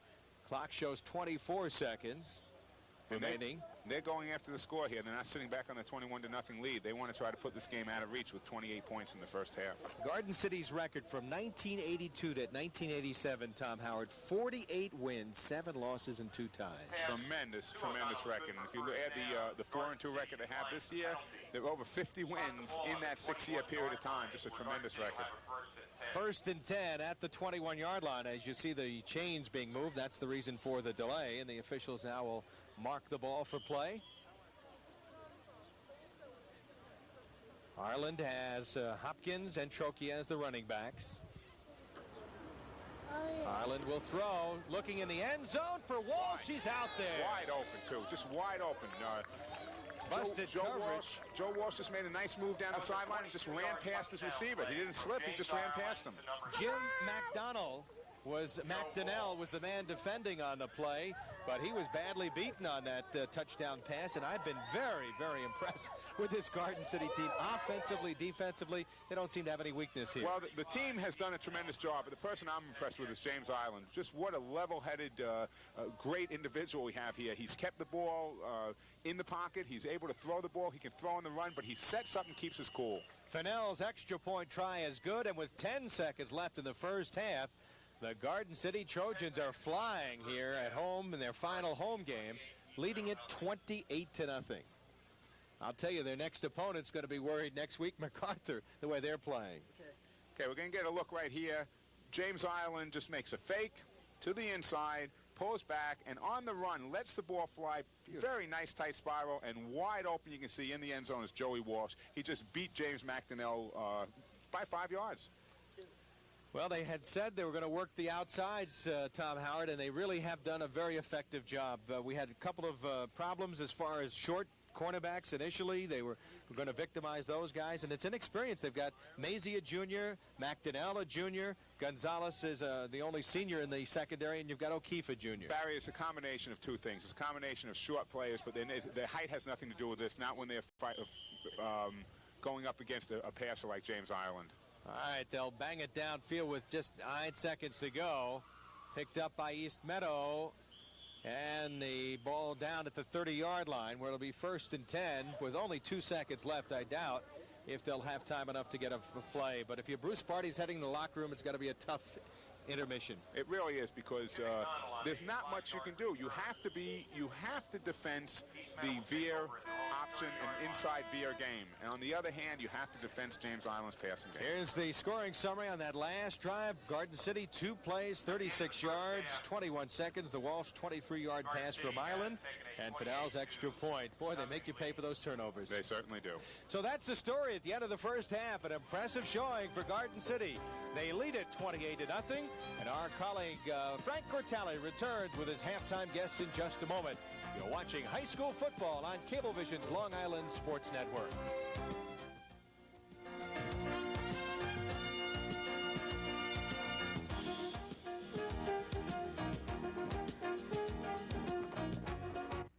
Jerry, your bank is very innovative, coming up with one of the lowest rates on Visa around. What else is new? Well, for one thing, Barry, you can't beat our Apple Bank Family Program. What's so special about it? When you join the Apple Bank Family Program, you may never have to fill out another application for credit. That is special. It sure is, and of course, we still have one of the lowest annual rates on Visa. It's a real money saver. Apple Bank for Savings. We're good for you. When Friend fell, he called for help. But the only ones there were ignorance, incompetence, indifference. Friend called for help again. Confusion came instead. At last, help came. Help knew what to do. In times of emergency, are you help? Learn Red Cross First Aid, where you work, or call your local chapter. At 8 auto stores, our customers speak for themselves. I shop at 8 auto stores because the stores are really neat and well organized. They have the best prices and best selections for all of our cars' needs. I'm planning on getting a stereo. They have nice stereos here. You feel really good when you can go to a store and ask about a product, and knowing that you're going to get a good, reliable answer in return. I shop at 8 auto stores because whatever my car needs, 8 auto stores has it. 8 auto stores, your ultimate car care store. Frank Cortelli back here at halftime. Garden City leads at 28-0. My guests are Joe Prusen, the principal at Garden City High School, and Dick Barry, principal at East Meadow. And Dick, we have some interesting activities coming up at East Meadow, starting with next week. Why don't you fill in our viewers? Well, first of all, I'd like to see the score change a little bit, and I know our youngsters, and I know they'll be back, and they're not going to give up at all. This week is Spirit Week at East Meadow High School, and it's going to be topped off by next Saturday. We're going to have a homecoming and a homecoming parade at 8:15 from the Veterans Memorial Pool down to the high school, and followed by the 1 o'clock kickoff, the East Meadow Jets coming back against West Hempstead. And also at halftime, we'll be crowning our queen, and this year we've added a new dimension. We're also going to have a king. In the parade and the halftime festivities are the former queens from our previous 9 homecomings, and this is special because it's our 10th anniversary of homecoming at East Meadow High School, and we're very thrilled about the upcoming week. It's Spirit Week. Each day the youngsters have arranged a different activity to get the spirit up in the school. Homecoming is sponsored by the Moms and Dads Booster Club and produced by the student body of East Meadow High School. Our spirited youngsters get involved, and led by and coordinated by Diana Tadaro, one of our assistant principals. And we're all excited about homecoming next Saturday. So all the folks out in East Meadow, come out and watch the parade, come out and see a great game and a halftime show where our East Meadow Jet Band will be featured. Well, we know one thing, the weather certainly will have to be a little bit better next week. Can't get much worse than it is today. No, Joe Cullen, the president of Moms and Dads Club, and Mrs. Hunt, the chairperson of our parade, told me that I was in charge of weather, so that I think that'd be a little pressure on me, but we'll work it out. Dick, thanks very much for joining us. It was a pleasure. Okay, let's swing around here to Joe Prusen. Joe's a principal at Garden City High School, and things looking very well up there on the scoreboard. Yeah, we're lucky. We're fortunate. Let me, by the way, welcome East Meadow and Dick to Garden City High School. I hope he has the same kind of beautiful day that we had for homecoming. Incidentally, we're playing the same schools. We played West Hempstead at homecoming, too, and we won, so oops. We lost our hat there. One of our crew, I'm sure, will pick that up for you. As long as we don't lose any footballs today, we'll be in good shape. Well, the team has won 4 in a row, and they're sitting 5th place in the conference now. And but the top 4 teams make the playoffs in conference too. So it looks pretty good. They're on a roll. Yeah, I think we'll make the playoffs, and knowing our coaches and our kids, we'll do very well again. We're very fortunate in this school. We have a great athletic program, we have a wonderful academic program, and the person you're going to talk to next is someone who's very important to us. Jack White is Mr. Spirit of Garden City, and he's, by the way, responsible for our homecoming, has been for the last dozen years or so. So all in all, I'm a lucky man in Garden City. Okay, Joe, thanks for joining us. The principals of both high schools have been my guests. Jack White, Sports Information Director of Garden City, will be my next guest right after this brief timeout. You're watching high school football on Cablevision's Long Island Sports Network. Jerry, everywhere I look, there's another Apple Bank branch. Not that many, Barry, but I am very pleased with our growth on Long Island. We'll soon be opening another new office on Old Country Road on the Garden City-Mineola border. Why are you so pleased with your Long Island expansion? Barry, I'm a native Long Islander, and I have a very neighborly feeling about the communities that we serve. We plan to make banking better than ever for our new Long Island neighbors. Apple Bank for Savings. We're good for you. Excuse me, we're looking to buy a new kitchen. Can you help us design it? Sure. Here's a sketch of our kitchen and its dimensions.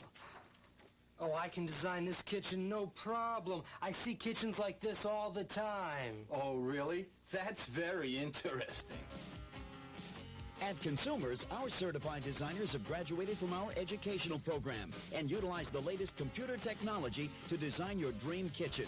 Consumers, where kitchens and baths are our only business. I never ran before I came to Adelphi. Now I can't imagine not doing it. It really helps having the kind of encouragement I've gotten here. It makes Adelphi feel like a small college. But I'm glad it's a big university with lots of courses and career options, because I'm making choices that will affect my whole life. I'm excited about my future. In fact, sometimes I can't wait to graduate. It's sort of like running. Once you get started, you want to see how far you can go. Adelphi University, a commitment to intellect. Frank Cortelli back here at halftime. The score is 28-0, Garden City in the lead. And with me as my guest is Jack White, the sports information director of Garden City. And we see the big smile on his face at the way his team's doing today. It's been a wonderful first half for us. I don't think we could ask for better execution from our offense. And we're a team that throws the ball more than we, I should say runs the ball more than we throw it. But today we've gone to the air very effectively. Whatever it takes to win, I guess. Absolutely. John Meyer, our offensive coach, former coach at West Hempstead, Coach Dominic Fearson there, is a tremendously intelligent man offensively, and he'll find, if there's a weakness in the defense, he'll find it. Well, one thing that's interesting is how Garden City had a rough start to the season, a couple of tough, close losses, but they really just turned it on, won 4 in a row. Looks like they're well on their way, and except for a major disaster here for Garden City in the second half, to win number 5 in a row. Well, I think we have to look back at those first 2 games. We lost 21-20 to Plain Edge, and Plain Edge is undefeated. They're one of the second-ranked team in Class B in the state. Our second loss was to Levittown Division, which has Brad Parpin at quarterback, an excellent quarterback. So those early games were a young team against good clubs, and now we're playing good football. We have to beat MacArthur next week at Levittown, and if that will be a game that will decide the playoff spot, there's no question. We cannot lose that game and make the playoffs. Talk about the playoffs. They just, as you say, get underway in a couple of weeks. Only one more game after today left in the regular season. That's right. The top 4 teams in each conference will make the playoffs, and they get underway November 17th at Hofstra Stadium. There'll be a doubleheader on Thursday night, a doubleheader on Friday night. There'll be 4 games on Saturday. Those are the semifinals, and then the finals will take place over Thanksgiving weekend, and we hope to see Cablevision's Long Island Sports Network at Hofstra or at CW Post to cover some of those games. Well, we'll be there showing some high school playoff football, and Jack, I'm sure if Garden City keeps playing the way they are, we might be looking at one of those teams. I sure hope so. I'm going to be one of the statisticians for the tournament, and I'm hoping to write down some Garden City stats. All righty, Jack White has been my guest sports information director at Garden City, and Garden City will be back on the field with East Meadow in just a moment. You're watching high school football on Cablevision's Long Island Sports Network.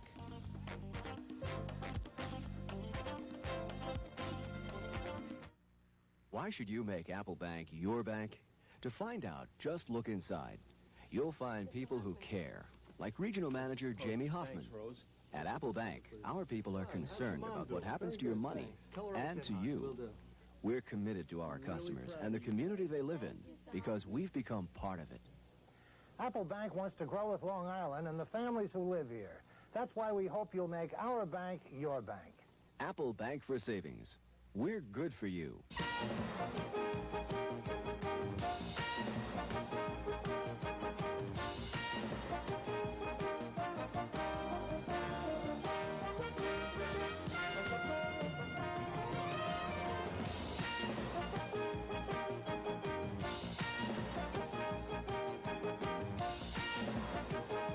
Games people play. It's a hit. Newbridge Road, Belmore. Call 785-HITS. At 8 Auto Stores, our customers speak for themselves. I shop at 8 Auto Stores because the stores are really neat and well organized. They have the best prices and best selections for all of our cars' needs. I'm planning on getting a stereo. They have nice stereos here. You feel really good when you can go to a store and ask about a product, and knowing that you're going to get a good, reliable answer in return. I shop at 8 Auto Stores because whatever my car needs, 8 Auto Stores has it. 8 Auto Stores, your ultimate car care store. We're back at Warren King Field. Barry Landers and Tom Howard. Let's take a look at the halftime statistics with Garden City leading it 28-0. You look at the stats, you can see why. 250 yards to 50 total yards. Just did a tremendous job controlling the ball right down the line. And the 2 turnovers, of course, led directly to Garden City touchdowns. Look at the passing completions, 10 of 17, 1 for 6. James Iron has just done a tremendous job in leading this team up and down the football field. And as far as the touchdowns were concerned in that first half, they had a couple of beauties, and we'll take a look at some of those in just a moment. But right now, let's go down to the field, and James Arlen getting ready to kick off. Arlen had a great first half, not only kicking, but also, of course, as a quarterback. 10 for 17, 161 yards. 2 touchdowns, no interceptions. And does a great kick here. Puts the ball down on about the 8-yard line. And it goes down to about the 8-yard line. O'Keefe trying to run it back, and the little 5'7", 140-pounder taken down shy of the 30-yard line. There's a look at one of the touchdowns for Garden City. Keep an eye on number 30 on this play It's a fine run by Conrad Hopkins. Just a little misdirection with a trap there, and Conrad takes the ball, keeps his balance, and breaks about 14 yards into the end zone. Nice, hard running football. And the last touchdown coming up right here. Nice play, also a little play action, and the pass by Arlen for a touchdown to John Walsh. And hits Joey Walsh in the end zone wide open. He was just left his man behind. Back to the live action, another near interception. Garden City nearly picking that one off. Number 32, Steve Murphy, as Howard was running for dear life out of the pocket. And I'll tell you, Garden City's going to be coming. They know this guy's going to have to throw the football down 28-0. And as we mentioned, they've had problems all year giving him pass protection because he has been sacked 15 times. He does try to get to the outside. As we saw there when he was coming out, he had pressure on him, had to release the ball early. And Steve Murphy stepped right in front and almost came up with a big interception. Well, as far as stats are concerned, we'll give you the stats for this young man. East Meadow's Howard now 1 for 7 passing, throwing, and incomplete. The intended receiver was James McDonnell, number 26. And that was just a waggle pattern. All he did was waggle to his right side, bootleg to the right side, and try to hit James McDonnell. And Richie just didn't put enough on that ball. He should have had him. He was right along the sideline, and that should have been a completed pass. McDonnell is a 6'1", 185-pound senior who caught 5 passes for 83 yards coming into the ball game today, 16.6 yards. Garden City goes to a nickel defense here. They put an extra defensive back in. Howard handing off to Vinny Torino, slips 1 tackle, but just gets maybe a yard or 2. Again, that Garden City line not fooled there, and they're tough to get outside against. That was the sweep we were talking about before, and as we said earlier, we have to establish a sweep before the East Meadow team in order for the rest of our players to go, and they haven't done that yet against this tough Garden City defense. Well, on 3 downs, they only picked up 2 yards, so they'll be forced to do some putting here. Robbie Gonzalez and Craig Landsberg usually punt. Looks like Landsberg will be doing the punting. Jim Trocchia and Andy Ruck back to receive the kick. Landsberg has time. It's a beauty. Trocchia takes it at the 35-yard line, looking for a block. Flag is thrown. We get a clip on the play as he carries to the 46-yard line, but they'll bring it back on the clip. As a coach, that really upsets you. That was just perfectly set up, and what happened is the clip was set up by the punt returner. Trocchia actually set up the clip. He tried to cut in, and the man following the wall just fell right into his back, and you'll see this. He should have cut up. Number 34 is going to be clipped right here, and you can see number 35 comes right into his back. That was Steve Fennell. Steve Fennell, and just levels him. Well, Trocchia had a good first half, 8 carries, 28 yards, and 1 touchdown. Give you some of the other Garden City stats. 15 yards. Arlen carried 3 times for 4 yards, but the big ball carrier Hopkins 5 for 45, including a touchdown run. I think right now East Meadow is finally in field position. They're where they want to be. They have Garden City pinned down by their own end zone, and they need a break here. They're going to need to take over the ball within the Garden City territory, half of the field. And I think right now they're going to be looking for some type of turnover. You're going to be seeing a lot of blitzing, a lot of 8-men fronts. Yeah, they shift out of the eye. Hopkins and Trocchia are the running backs. Pitch coming to Trocchia. He's got a blocker downfield. Turns it outside and goes out of bounds, not before he picked up the first down. And number 22, Joey Walsh, made a real nice block downfield. Just stayed right in front of his of Todd Mazie, number 34, blocking him, and was able to let the running back gain about another 4 or 5 yards on the play. Now, of course, Garden City has a big game next week. They hope to make the playoffs. They've been in the playoffs the last 7 years. They play MacArthur. MacArthur coming in with just 1 loss. It's 5-1 record. MacArthur's been the surprise in the conference too. And of course, this East Meadow club nearly beat them. They lost 7-3 a few weeks back. Very crushing defeat. Coach Bruce Bartes said that that was probably the one that hurt the most this year, that 7-3 loss, because they thought they had them on the ropes. 1st and 10 at the 41-yard line for Garden City. They've moved the ball very effectively today. 250 yards in 1 half is very effective indeed. Play will not count. Whistles thrown and flags dropped. Looks like it was offsides on the defense. The left defensive end just then started jumping across. I believe that was number 33, Mike McGann, stepped across, and it's going to be a 5-yard penalty assessed against East Meadow. So it'll be 1st and 5 with 9:59 to go here in the 3rd quarter. And we may see the Jimmy Ireland aerial show come back to life. He was going to throw on that play, and now with a 1st and 5, he has a very good opportunity to throw the ball. I'll tell you, if you're MacArthur scouting this game, you don't know what to think of for next week. Well, I'll tell you, if I was loading up against James Island's passing, their running with the plethora of backs they have there is going to be just trouble. Here's the pitch coming, and not having a handle on the ball with Steve Murphy. It's rolling out of bounds, but it'll still be Garden City ball. That's one of the problems that you generally have in this kind of conditions. We haven't seen too many fumbles, though. They really haven't, and on a day like today, we expect it. He just couldn't get the handle on the ball with the pitch. It was a very good pitch. It wasn't a bad pitch. It's just that he didn't get the handle. As he comes down the line, he doesn't look. He just knows the man's out there. And on that play, you see number 32. That's Steve Murphy. Steve Murphy just not get the football. So the ball is now back at the 40, let's call it 42-yard line, where it'll set up second and about 12. Second fumble today, both by Garden City. And they've recovered both fumbles. Yes, they got them both back, and again, that hurts East Meadow. They need some type of turnover in the Garden City end of the field. Let's go down on the field. Here's Frank Cortale. Barry, I just spoke with Brian Worster, the backup quarterback for Garden City, and coming into this game, Tom Flatley wanted to mix it up. Even though it was wet outside, he wanted to run, he wanted to pass, and on the scoreboard, 28-0. I guess the game plan is working pretty good so far. I'd say so, Frank. Brian Worster maybe getting some playing time here. He's the senior who looks good in practice and has a great arm, but just hasn't been able to do the job on the field sometimes this year. Well, it was the first two games, and he got taken out after 2 losses, and James Island's taken over, and you can see why. He's just a tremendous athlete. He'll throw for completion again to Joe Walsh. Good catch on his knees. And James stayed in there. He hung in there. He waited for Joe to make that cut back. He couldn't throw it too early, or else it would have been incomplete. He stayed in with the pressure, and he made a great play. Walsh has good hands, runs patterns well. Two-year varsity player, also a lacrosse player. That's right. And you can see here, James drives back. He steps up in the pocket. He's still not open, so he waits. Nice extension on the arm. Stepped up on those toes and threw the ball down, just like you taught in camp. Second down, and let's call it 8 yards. They, of course, had first and long yardage after a penalty had been marked off on that previous play. And it doesn't bother them. They'll come back from first and 25 and still be able to get the first down. Walsh lines up as a flanker at the bottom of your picture.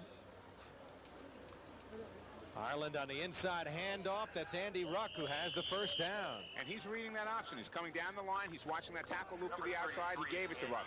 If the tackle would have come down, he would have pulled it out of Ruck and kept on optioning down the line. Rucker's maybe the quickest back they have. He's 5'10", 165-pounder. And he's the number 3 rusher on this club, averaging 7.7 yards per carry. He's explosive, and you're going to see right here, Barry, where he gets off. James reads that man coming across, and boom, lets the ball into Andy, and Andy explodes off the line of scrimmage and picks up 8-10 yards on the play. Well, when you hit the hole quickly like he just did there, you tough to stop. Really have a difficult time stopping him. Garden City moving the ball at will. 8:35 to go, third quarter. The lead 28-0. Ireland on a look in. And the attempted catch by Dan O'Donnell. Are they going to call it good? Apparently so. Everything going right for Garden City. We've been giving a lot of credit to James Island here, but we can't forget the receivers who are making phenomenal catches. We had Joey Walsh catch one before. Mark Bombasudo has made nice catches. Dan O'Donnell just there. You saw pull the ball in right down at his ankles. Everybody on the Garden City offensive team is doing a great job. The offensive linemen are holding out. That time there was 11 men trying to come. I'm sorry, 8 men trying to come. They had everybody up, 5-3, and the 3 linebackers were blitzing. The junior quarterback barking out signals on 2nd and 3. Good fake, and look at that run by Hopkins. Excellent job by Conrad Hopkins. Kept his feet driving, did not stop when people were hitting him in the legs. Kept his feet going and broke it for approximately a 45-yard touchdown. Second time this year he scored 2 touchdowns in a game. His 6th rushing touchdown, 7th overall on the year. And the punishing Conrad Hopkins comes up with a beauty, and it's now 34-0. And it looks right now, Barry, we have a blowout in our hands. The offensive line is just firing off the ball. They're controlling East Meadow at the line of scrimmage, and East Meadow doesn't know whether they're coming or going. They don't know whether to stay back for the pass or to come up for the run. Well, they caught obviously flat today, East Meadow, for one reason or another, and Fidel boots it through the uprights, and it's now 35-0 with 7:42 to go. Here in the third quarter. I guess Garden City is sending a message to Plain Edge, Herrick's, anybody else. MacArthur's going to see the score in the newspaper or watch this game on Cablevision tomorrow. Well, they know they have some tough opponents ahead of them, and they want to show what they have. You can see right here, it just comes through the line. It's just tough running on Conrad Hopkins' part. He comes through, explosive. We talked a couple minutes ago about Andy Ruck being explosive. Conrad Hopkins exploded through that line and just kept his legs driving. Tom, you've had clubs before that lose a championship game as they did last year, actually a semifinal game to the eventual Rutgers Cup team, Sewantica. When you come back the next year, they drop their first 2 games. Revenge could be a factor so much that you want to come back strong and win that championship again. I think better than the word revenge, Barry, I think the word is pride. Garden City has tremendous pride in their teams. And if you look at their record in the 1980s, they've just been in every single conference playoff you can imagine. And that's what happened. They sat down and they talked about the pride getting back in and getting to the conference final again. Ireland kicking. Maisie will take it at about the 5-yard line. And as he sheds one tackle, just about able to bring it across the 20-yard line. Well, it'll be 1st and 10 for the East Meadow Jets, trailing by a score of 35-0. East Meadow may be saying, boy, this looks like deja vu earlier in the year when they were losing to Valley Stream Central 28-0 and was shut out by Plain Edge. Plain Edge 23-0 the score there, and they just are not getting their offense on track. And at this point, with Garden City coming up with interceptions, being alert and being on the fumbles that are being caused, I think that it's tough to decide as East Meadow coach what to do. Do we keep the ball on the ground when we're down 35-0, or do we put it up in the air and possibly chance going down even greater? Well, they've done a good job stopping Steve Cates from getting his hands on the football, and Howard has been under pressure when he's had to throw. And off that short carry, let's take a look at the scoring summary. Garden City 7 plays, 79 yards, and they can score quickly or they can run the football and eat up time. Well, we saw the first drive in the beginning of the game. They ate up 6 minutes to the clock. However, recently they've been doing a great job in moving the ball quickly down the field to score.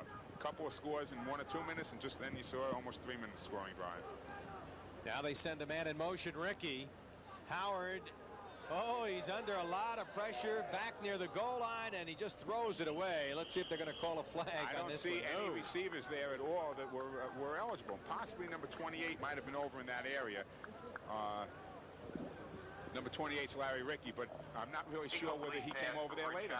Boy, he was chased by a whole bevy of Garden City players who were trying to get to him.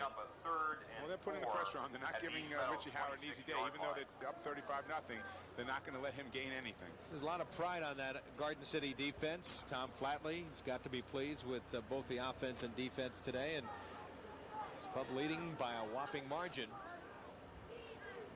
They're one of the highest scoring teams on the island. Torino trying to cut back inside, close to the first down. And there's the East Meadow team that we thought we were going to see coming into the day. Giving the ball to Vin Torino, letting him run it off tackle, picking up the 6 and 7 yards. Vinny had 4.5 average coming into today. And when you have a runner like that, you keep giving him the ball, you figure you can move the ball down the field. However, they just started off being behind the 8 ball. They had a fumble, they had a bad kickoff where they picked the ball in bad field position, and they were down 7-0 before they even got their hands on the ball. So it just isn't East Meadow's day. Again, Torino gets the call. Very short pickup there. And it'll set up a 2nd down play. Vinny Torino, kind of a slashing runner. His outside sweep is an effective play, and they like to go, as you mentioned earlier, to him as a receiver off that belly sweep. That's correct. Off the belly, they throw the belly pass in flat to him. But he really, when he runs the sweep, isn't the type of runner who breaks to the outside and goes down the sideline. He likes to cut back behind his blockers.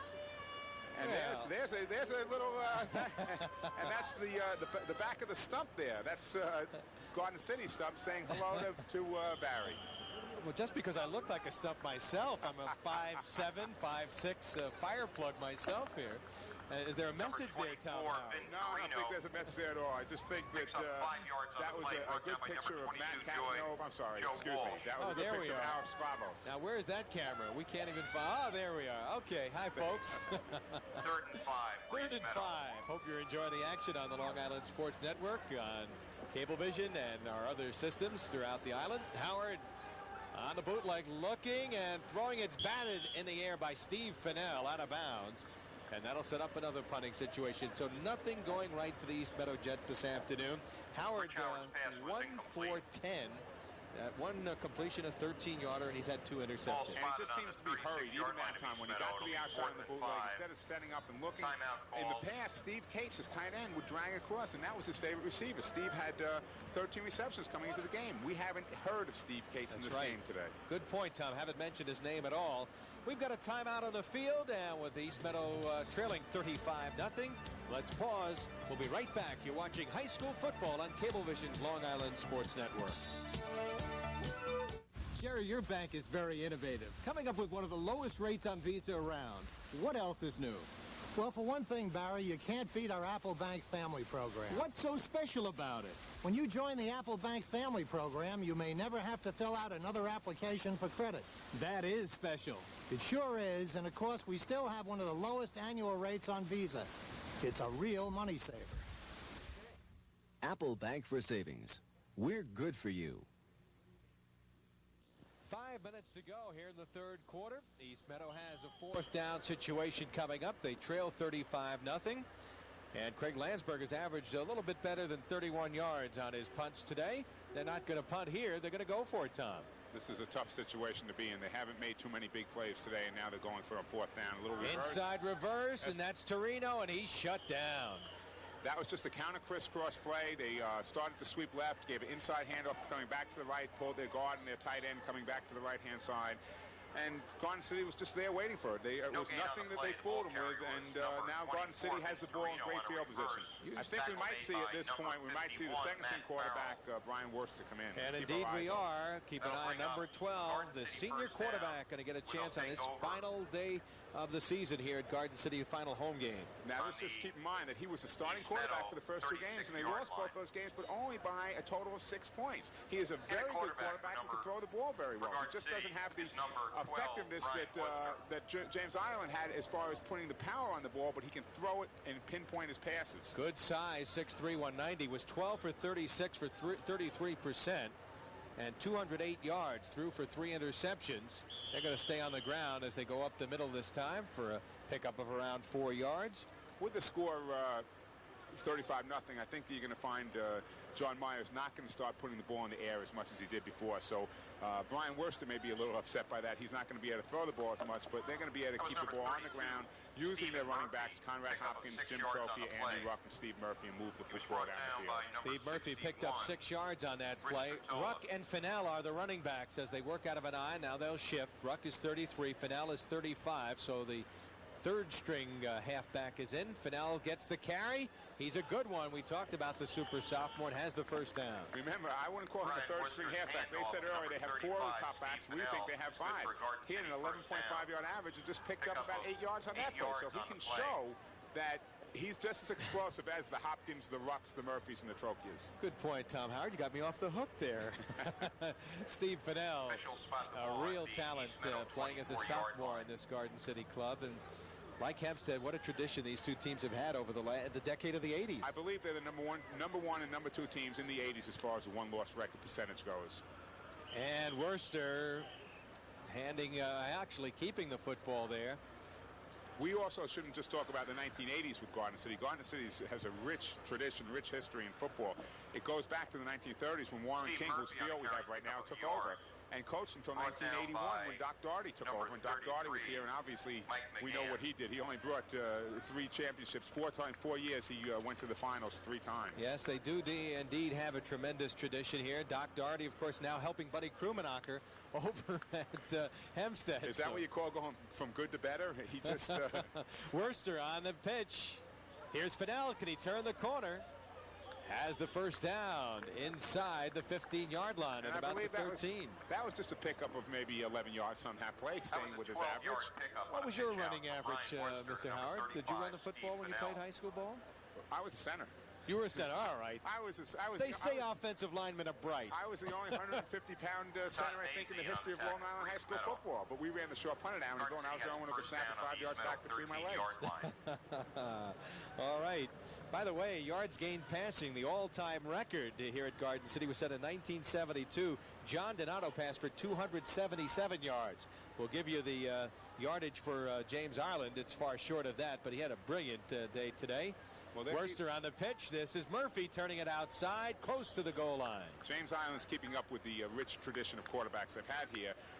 Sean Doherty we can't forget about either. Sean Doherty between 81 and 83 set almost every school passing record except for the one you just mentioned. Yes, indeed. He ended up with 23 career touchdown passes, Doc's son. By the way, for this afternoon, The young man that we've been talking about, James Arlen, 12 for 19, no interceptions, 2 touchdowns, and 180 yards. Tremendous statistics. Putting on, he had three touchdown passes before this, just added a couple more. He only has 1 interception all year. Worcester barking out the signals. And Worcester going to be snowed under as East Meadow came in real quickly over there. Number 60, or no, actually it was number 50, John Garone, who got in quickly. A little tough to pick up the numbers with the mud there. He just made a slant, Barry, off the nose, slanted into the left side, and before the handoff could even occur, he was in the backfield and made the hit. He's got the dirtiest uniform of all for East Meadow. He's been in the middle of things. Well, that's Grizzly, and he likes to mix it up, as we said before. Number 33, Mike McGann. He'll take away the dive. Division III prospect, 5'10", 225-pounders, a weightlifter. Probably the toughest lineman they have also. I think Coach Bruce Barty's thinks that he's their #1 man on defensive line. Worcester loses the football. He fumbles, and East Meadow has recovered. Nice play there by East Meadow. They were blitzing again. They got into the backfield. They made a nice hit on Brian Worcester, and he gave up the ball, and I believe we'll find it. I think it was John O'Keefe was the man who came up with the ball. We talked about him having a nose for the ball. And you see, as you see here, there goes the ball, and John O'Keefe coming from the safety position, sees the ball. He's up by the line of scrimmage and makes the fumble recovery. At his own 5-yard That's his third fumble recovery, and there are the numbers we mentioned earlier. James Arlen, only a junior, and that's going to make Tom Flatley really be happy. He's got him coming back, and he's got Murphy coming back, Ruck coming back, and Fennell. 6 starters on the offense are coming back next year, and 2 of those starters, Ruck and Murphy, split time. You can't call them second string backs because they're in there. Howard downfield, Torino. Can he go? He's being chased by Worcester. And Worcester pulls him down after about a 50-yard pickup. So Richie Howard finally gets that football out to Vinny Torino for East Meadow's biggest play of the day. Gets it to the man who we wanted to get it to from the beginning of the game. It's just a little bit too little too late, I think, here, Barry. 60-yard pass play, and on that play, I believe the quarter will come to an end. So we've got a break after 3. It's Garden City 35, East Meadow nothing. You're watching high school football on Cablevision's Long Island Sports Network.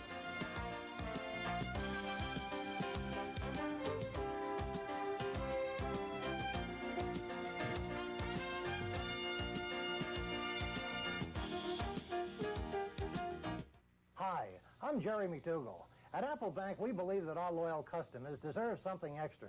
That's why we've introduced the Apple Bank Family Program. Members of the Apple Bank family receive special benefits like reduced rates on loans, free checking with interest, a low-rate Visa card, a personal family banker, and 24-hour banking. The exciting new Apple Bank Family Program. Join now and feel good about banking again. Apple Bank for Savings. We're good for you. I never ran before I came to Adelphi. Now I can't imagine not doing it. It really helps having the kind of encouragement I've gotten here. It makes Adelphi feel like a small college. But I'm glad it's a big university with lots of courses and career options, because I'm making choices that will affect my whole life. I'm excited about my future. In fact, sometimes I can't wait to graduate.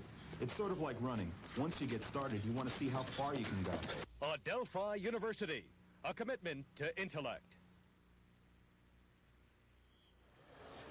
Adelphi University, our proud sponsor and a real good neighbor here in Garden City, and they're delighted to bring high school sports your way, Tom, and they've got a great soccer program. Adelphi, nationally ranked, looks like they're heading into the NCAA playoffs. They really do. As play is underway here, and East Meadow after the big 60-yarder, Landsberg taken down, fumble, but long after the whistle as he was shoved down. Those Garden City players continue to pepper you at the line. They gave up the one big play, and that's about it today. Well, one of the things we talked earlier about pride, one of the things that most high school teams stress is if we're in a ball game that we know we're winning big, but there's no point score, we're going to keep our starting defense in there, not to give up the point. We may put a second string or third string offense in, but our starting defense will stay, and that's exactly what Garden City is doing right now. Richie Howard with 2 completions, including that 60-yarder, looking to go airborne again. Up the middle, looking for his tight end, Steve Cates, but he couldn't come up with it. Well, he had Steve there. It's just that the ball went through Steve's hands. Steve really should have come up with that pass. Cates is a 6'2", 215-pound senior who's a real fine baseball player, an all-conference baseball player. Senior class president. Of great hands, and along with Richie Howard, two of the most popular players at East Meadow. As you mentioned before, Richie Howard, a fine artist, and he'll be looking to go to a school where he could play baseball and do some fine arts. And a great shortstop on the baseball team. He's been a 2-year all-county athlete on that baseball team and a Daily News All-Star. Well, East Meadow's had some great players, led by Frank Viola, and here's Craig Landsberg getting some yardage, but it'll be shy of the first down as he gets inside the 30-yard line, down to about the 27, setting up a third down play, 7-yard pickup. And what they have to do right now is they really need to get this first down. They have 2 downs. I'm sorry, is it 4th down right now? Yes, that's 4th. Okay, I guess so they only have 1 down to pick up these 3 yards that they need, and this is going to be a very big play. Steve Fennell has come in defensively now. Brian Worster goes out. And now we get whistles and a timeout taken by Garden City as they make a late substitution. Checking into the ball game for Garden City was number 30, Conrad Hopkins, at the linebacker spot. Let's take a look at our upcoming game, which is going to be Dandy Liberty Conference Championship. Fordham winning today over Pace, setting it up. Post was playing a Division II team today, tough Springfield club. Fordham against Post, and maybe a playoff bid in the offing for Fordham should they come up with a victory next week. Hofstra was having a tough time earlier today against Hobart College. They're in the running for a playoff spot. And we may have some interesting news. Should one of the local clubs make the playoffs, we may be televising that game on the Long Island Sports Network. How about the Suffolk County playoffs, which could be coming up in a couple of weeks right here in the LISN? How do things shape up? Well, I think what we'll probably be picking up someplace in the Suffolk County playoffs is that Leagues 3 and 4. Today we have in Leagues 3 and 4 Whitman at Bellport, which is a tremendous football game out in Suffolk County. Both teams are very good. West Babylon's playing West Islip. West Babylon's been a surprising team this year, and they have West Islip, who won their league championship, came back after that tough loss to Kumsawag. All right, we'll pick up on that in a moment. Right now it's 4th and about 3 for East Meadow. Ricky goes in motion. The inside handoff, and being stood up was Vinny Torino. And he is stopped shy of the first down. By the way, the 60-yard gain on the pass that Richie Howard threw to Vinny Torino was 10 yards more than the total yardage that they accumulated in the first half, East Meadow. Garden City's defense has just been all over the football field today. They've just done a tremendous job. Matt Farrell over there. Exactly, walking off the field. Look at this line play right here. The Garden City team is in the backfield. There's a little counter there. There's no trap. There should be a trap thrown there. There was no trap on the play because there were 8 Garden City maroon jerseys in the offensive backfield of East Meadow. East Meadow was 0 for 3 on 4th down conversions. And as they put the ball in play, Garden City leading at 35-0. 10 minutes to go. Brian Worster is the quarterback. Andy Ruck is in the game, number 33. And Steve Murphy. Ruck in trouble and will be taken down. That was a broken play there. He turned around. He was looking. Now, I'm not really sure whose fault that was. Brian hasn't been in there that often, but he does practice every single day. But there was definitely a busted play. Larry Rickey, number 28, was on the play. Okay, let's take a look right here. Brian turns around, reverses out, and what he does, he fakes to the inside, and he looks like he's going to be giving to a second man coming through. He either does that or options down. Mike McGann and Larry Rickey combining on the stop. So they're getting some decent penetration here. Garden City has made some substitutions on the offensive line. Now Fennell in the backfield on 2nd and 13. Fennell gets the call. The sophomore breaks 1 tackle. And about every time he carries, that average of about 7 or 8 yards. Hal, our statistician's going to check it out. Fennell picked up about 8 there. And if we had another look at that, we see he slipped. He did not get hit. He would have broke that thing for 10 or 12 yards, his normal average, but he slipped down on the play. Well, Fennell does some of the kicking, as you've seen. Good extra point kicker. Bruce Barty's a man who played at Adelphi lacrosse and has had a fine history in sports. Not very happy right now. He's a Garden City alumnus, and coming back home has not been sweet today for him. This homecoming for Garden City is not Bruce's favorite homecoming, I'll tell you that. Fennell has carried at least 3 times, and Hal tells me for 23 yards. I think he's carried maybe a couple of other times. Worster on the pitch. This is Murphy trying to turn it outside. And good defensive play by that little guy, John O'Keefe, number 22. John is all over the football field, and as we stated earlier in the game, the center of East Meadow's defense is their strength, and John plays more like a linebacker than any defensive safety I've ever seen in my life. He comes up so fast and so hard. You know, good things come in small packages, and he's a small package. They certainly do. 2 interceptions, 1 fumble recovery. Leads the team with 60 tackles coming into today's game, and I bet you he's well over 70. We'll have a punt coming here for Garden City. One of the few times they've been forced to punt. That maybe, in fact, it is their first. It's their first. We haven't seen this formation. They have. I know what the East Meadow punt team looks like, but I've never seen the Garden City punt team, and they're coming out with a full house backfield to block from. Chris Wilson in for the first time today. He's got a very clean uniform. The official making an equipment repair on Steve Fennell. And Chris has a 27.2-yard average. As a punter, he's a 6-foot, 180-pound junior. He also plays tight end, and I don't believe he's had his chance to play tight end yet today either. Not today. Not a particularly good kick into the wind. It'll die at around the 46-yard line. So East Meadow trying to avoid being shut out for the 3rd time this year. We'll have some pretty decent field position at the 46-yard line. 20-yard punt for Chris Wilson. That was a 20-yard punt by Chris Wilson. And Barty's talks things over with the officials on the far sideline. 46-yard line, where the Jets will have 1st and 10. Tom Flatley, by the way, was a fine athlete at Sewanaka. Actually here at Garden City. Then, of course, coached many years at Sewanaka. Went to Lehigh, where he played lacrosse. Howard rolling near side. Looking downfield, and it's nearly intercepted. That's caught. Ricky, or no, it was Danny O'Donnell, or McDonald. McDonnell, I beg your pardon. As McDonnell, number 26, made the reception. Jim McDonald. They're calling him Jim McDonald, but it's Jim McDonnell who caught the football. He made a nice grab on that play also. You can see what a good arm here on the run, throws the ball very hard and has him. He just underthrew him a little, but he was wide open, had to wait.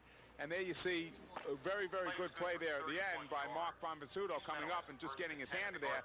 If Richie Howard had thrown the ball a little further, that was a touchdown. Howard looking for 6 here. This one will be intercepted on the far side. Intercepted by Jim Trocchia. And he is taken down at around the 3-yard line. Richie is just is not setting up when he throws the ball. Last time he had to throw on the run, but this time he had plenty of time to set up. And it just basically Jimmy just was able to step in front. Jimmy Trocchia just stepped directly in front and was able to pull the ball in. He had plenty of time to throw that ball that time and released it too soon. 3rd interception for the Garden City defense, their 12th of the season. Now you watch on this. Richie reverses out, comes back, and has time to set up. But instead of setting up, he keeps drifting, and he's throwing while he's dropping backwards, and you just can't. You don't do that. You're taught, I'm sure Bruce Bartis has told him many times, set yourself up before you release the football. Yeah, right now, changes being made by Garden City as they send in some fresh faces. Worster handing off. Look at this run up the middle as he breaks in there. Steve Fennell once again with a big run of about 12 yards. Boy, he hits the hole quickly, Steve Fennell. He's a super soft, I'll tell you that. Here's Frank Cortali down on the field. Well, Barry, they say playing football is a pretty tough sport, but second to that has to be the job of a football statistician, and only one man could be sitting on top of the press box. Jack White, sports information director at Garden City. I told him, Barry, at halftime, if he passed you any notes during the game, you'd tip him well at the end. You got it, Frank. You know me well. Here's the handoff coming to Murphy. And he is tripped up. Still in bounds as the clock will tick with 5:58 to go. We've got a new tight end in the ball game for Garden City. Actually, he'll come in as a wide receiver tight end. Tom Nappy, number 88. An 8-yard run. So another 8-yard pickup. And the Garden City passing, they've got impressive statistics both on the ground and through the air. They certainly do. And the more I see these running backs, I'm starting to think what their coaches are saying about them competing with anybody. They really can. They just don't have that great breakaway speed, though, that the Hempstead backs have. Chris McMahon in as a wide receiver, number 83 at the top of your picture. Handoff going to the outside, Andy Ruck. Andy Ruck could go all the way. There is a flag on the play, however, as he slips crossing midfield. But there is a flag back in the backfield, and it may be against Garden City, and it'll bring the ball back. That was a great shoestring tackle, I believe, by Rob Gonzalez right down the sideline. Well, Andy Ruck may have been gone and showed me I don't know what I'm talking about when I said they don't have a great breakaway run. And the next play, he comes back and almost goes down the sideline. I think Ruck is the fastest. Fennell shows that he can hit the hole real quickly. That was a 25-yard pickup will be negated. Andy Ruck's nice gain. I think we have to give credit to Coach Bobby DeFelice, who does the coaches the offensive line for the for the Trojans of Garden City. They really have done a great job with their blocking, both on the pass and also on the run. And Tom, you said they work so hard on fundamentals. They've had very few penalties today. They played almost a flawless game with the exception of the one big pass play that might have been a broken play. They have just shut down Garden City's just shut down East Meadow. Well, they pay attention to detail, and they know they have hell to pay if they don't pay attention to detail. I mean, they have three very outstanding football coaches here. They're following the tradition of Garden City coaches. Worcester on the keeper. Can he drop it off? Oh, nice fake, and he picks up nice yardage that time. Does a good job, and that shows why he was in the beginning of the year. I'm sure back from last year, he was the senior coming in this year, and they expected him to be the starting quarterback. As time went on, they had those two tough losses, and they probably decided that James Ireland had his opportunity, and he's taken over and hasn't given it back. Watch this, okay? Brian's coming down the line. Now, right now, to keep the defense honest, he gives the fake. 34 does his job. He comes up to make the tackle, and he keeps it for an extra 6 yards. Good run for a first down for Brian Worcester. Out over the ball, the center. Nappy is a flanker to the bottom of your picture. They'll probably keep the ball on the ground. Fennell and Ruck are the running backs. Ruck stood up, and he gets a couple as he gets to around the 29-yard line. Checking it was Fennell on the carry. We can't believe that was Fennell. He only went for 2 yards on that play. That's right. He must have changed jerseys with Andy Ruck. Well, we'd like to thank all the good people here at Garden City. Tremendous hosts. Principal Joe Pruzan, Athletic Director Bob Allen, and right down to the entire coaching staff. You really felt welcome coming to this place, didn't you, Tom? We really did. I mean, they've done a tremendous job. All the facilities. The only thing they didn't do is they didn't keep the rain out for us. Well, they couldn't help that. But fortunately, it hasn't been as bad as we thought it was going to be earlier. As they try to go outside, shoved to the sideline was Andy Ruck. Or check it, Steve Murphy. Now a late flag thrown on the sideline. Maybe a personal foul. Somebody might have been talking to the officials.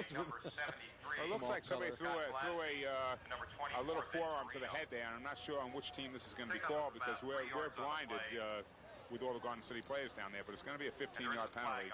Officials have done a great job. Donnie Lundergan, the referee, umpire Dennis Crane, head linesman Cy Berkowitz, and field judge Steve Angela. And you see Donnie walking off the penalty right now. Unsportsmanlike conduct against Garden City. Well, Donnie, a veteran lacrosse official. He and Bruce Barty's go back a long ways because Bruce was an outstanding official for many years, a football official with the ECAC. Division I football. That's Bruce right. just came back 2 years ago. He stopped doing it. 20 years he was doing the Division I football games, and many people probably saw him on the television sets. And, of course, a real fine lacrosse official as well, and spent many evenings with him at the lacrosse dinner in Nassau County. Timeout on the field with 3:21 to go here in the fourth quarter. And the Garden City Trojans, who jumped off to the early 14-15 nothing lead at the end of one, leading it by a score of 35-0. So we've got a break in the action. We'll be right back. You're watching high school football on Cablevision's Long Island Sports Network. At 8 Auto Stores, our customers speak for themselves. I shop at 8 Auto Stores because the stores are really neat and well organized. They have the best prices and best selections for all of our cars' needs. I'm planning on getting a stereo. They have nice stereos here. You feel really good when you can go to a store and ask about a product, knowing that you're going to get a good, reliable answer in return. I shop at 8 Auto Stores because whatever my car needs, 8 Auto Stores has it. 8 Auto Stores, your ultimate car care store. We're back. Barry Landers and Tom Howard. And Tom, we were talking about playoffs coming up next week and some of the big games in Suffolk County this week. What were other big matchups today? Some other big matchups out there. Not necessarily a big match, but East Islip has to be the team to watch in Leagues 3 and 4. On the other hand, Sachem and Patchogue are the big teams up in League 1. And they're playing, Patchogue is playing Comac, and Sachem is playing Center Reach today. And down in the bottom, conferences, Leagues 4, 5, 6, 7, and 8, there's only one team down there, to be very honest with you, Barry. It's Cumsawag, that scored well over 200 points and only has 7 points scored against them. Third and long yardage for Brian Worcester. Garden City with the commanding lead. They'll try a draw play. Fennell will not get out of the grasp of a couple of East Meadow tacklers, and there's no quit on the part of East Meadow. They don't want to see any more points on the board put up against them. They don't. They know with 4 minutes left to go in the game that they want to get that ball back and try to put at least one score on the board. We talked about Garden City pride. East Meadow has tremendous pride in their team. They have 3 great coaches also. We talked about Coach Bruce Bardes, but Vinny Massier is their defensive line coach and has worked very hard with that defensive line and also with defensive coordinator. And we also have Phil Capola, who comes over from Uniondale to coach the receivers and the defensive linebackers. Chris Wilson will be doing the kicking, standing back at around the 5-yard line. Low snap, but he'll get it away. Torino will take it at around the 45-yard line. And look at the pursuit there, and excellent coverage on the punt team by Garden City. So every phase of the Garden City game, as you mentioned, not to be redundant, the little details, you see it on the special teams way. Special teams have it too. They don't take anything for granted. So the clock now set back in motion. 2:25 to go here in the 4th quarter in our league showdown between these 2 arch rivals. Tom Flatley still not smiling. Coaches don't smile, Barry. They want you didn't the game smile to be, much. You don't Tom smile Howard. until it's over. Here's Richie Howard, no relation, throwing the football downfield, a completion to James McDonnell, and he comes up with his 2nd reception for a big gainer. McDonnell, a good 2-way player, has good moves, good downfield blocker. They've had trouble getting the football to him this year. They really have. He has 5 receptions for 83 yards, which is a 16.6 average, but they just can't find him open. They have, for some reason, the teams are swarming around him. That time they did find him open. They picked up a good game. Now this time McDonnell will line up to the top of your picture when we go to a long shot as a flanker to the left. Howard handing off, and Torino tripped up in the backfield. Good hit by number 40 for Garden City, Chris Wilson. 6 foot, 180-pound junior. Garden City is starting to spot some of their second-team plays. You can see a lot of white numbers out there on the field right now. They have some starters still out there, but they're also giving some opportunity to those second-team players who work so hard all week for their opportunity to get in on a Saturday an afternoon. Opportunity in front of the TV cameras, a chance in a lifetime, Tom Howard. Certainly is.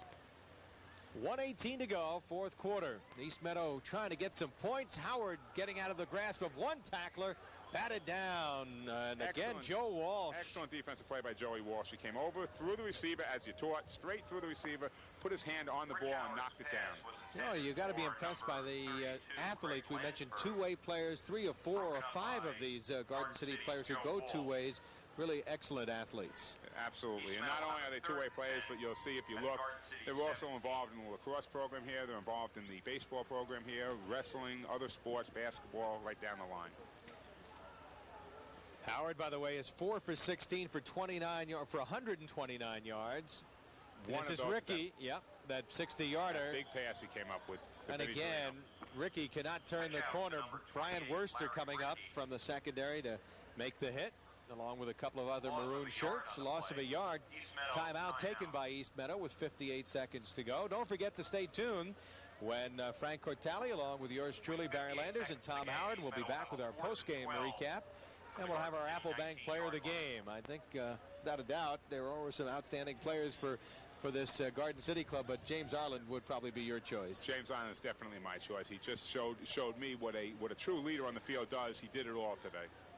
You compare to anybody in Suffolk County you've seen? I'll tell you who the best quarterback in Suffolk County, in my estimation, is, and that's Joe Walton's son. He's just a tremendous athlete, and he's only a junior this year for Coach Sal Champy's East Islip team. I had to play against him last year as a sophomore, and 6'2", 205 pounds. This year he's 6'3". He grew an inch, 205 pounds.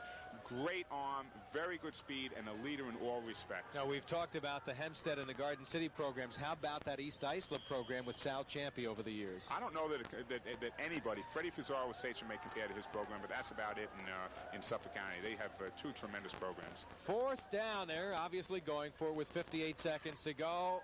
Howard throwing, wobbling it out, looking for McDonnell, and he's got it for the touchdown. Great catch by McDonnell as he outleaped the defender over there for the touchdown. Excellent job. And what happened is he really came back to the ball. McDonnell made a good adjustment on the ball with the defensive halfback for Garden City, Mark Bonvisuto,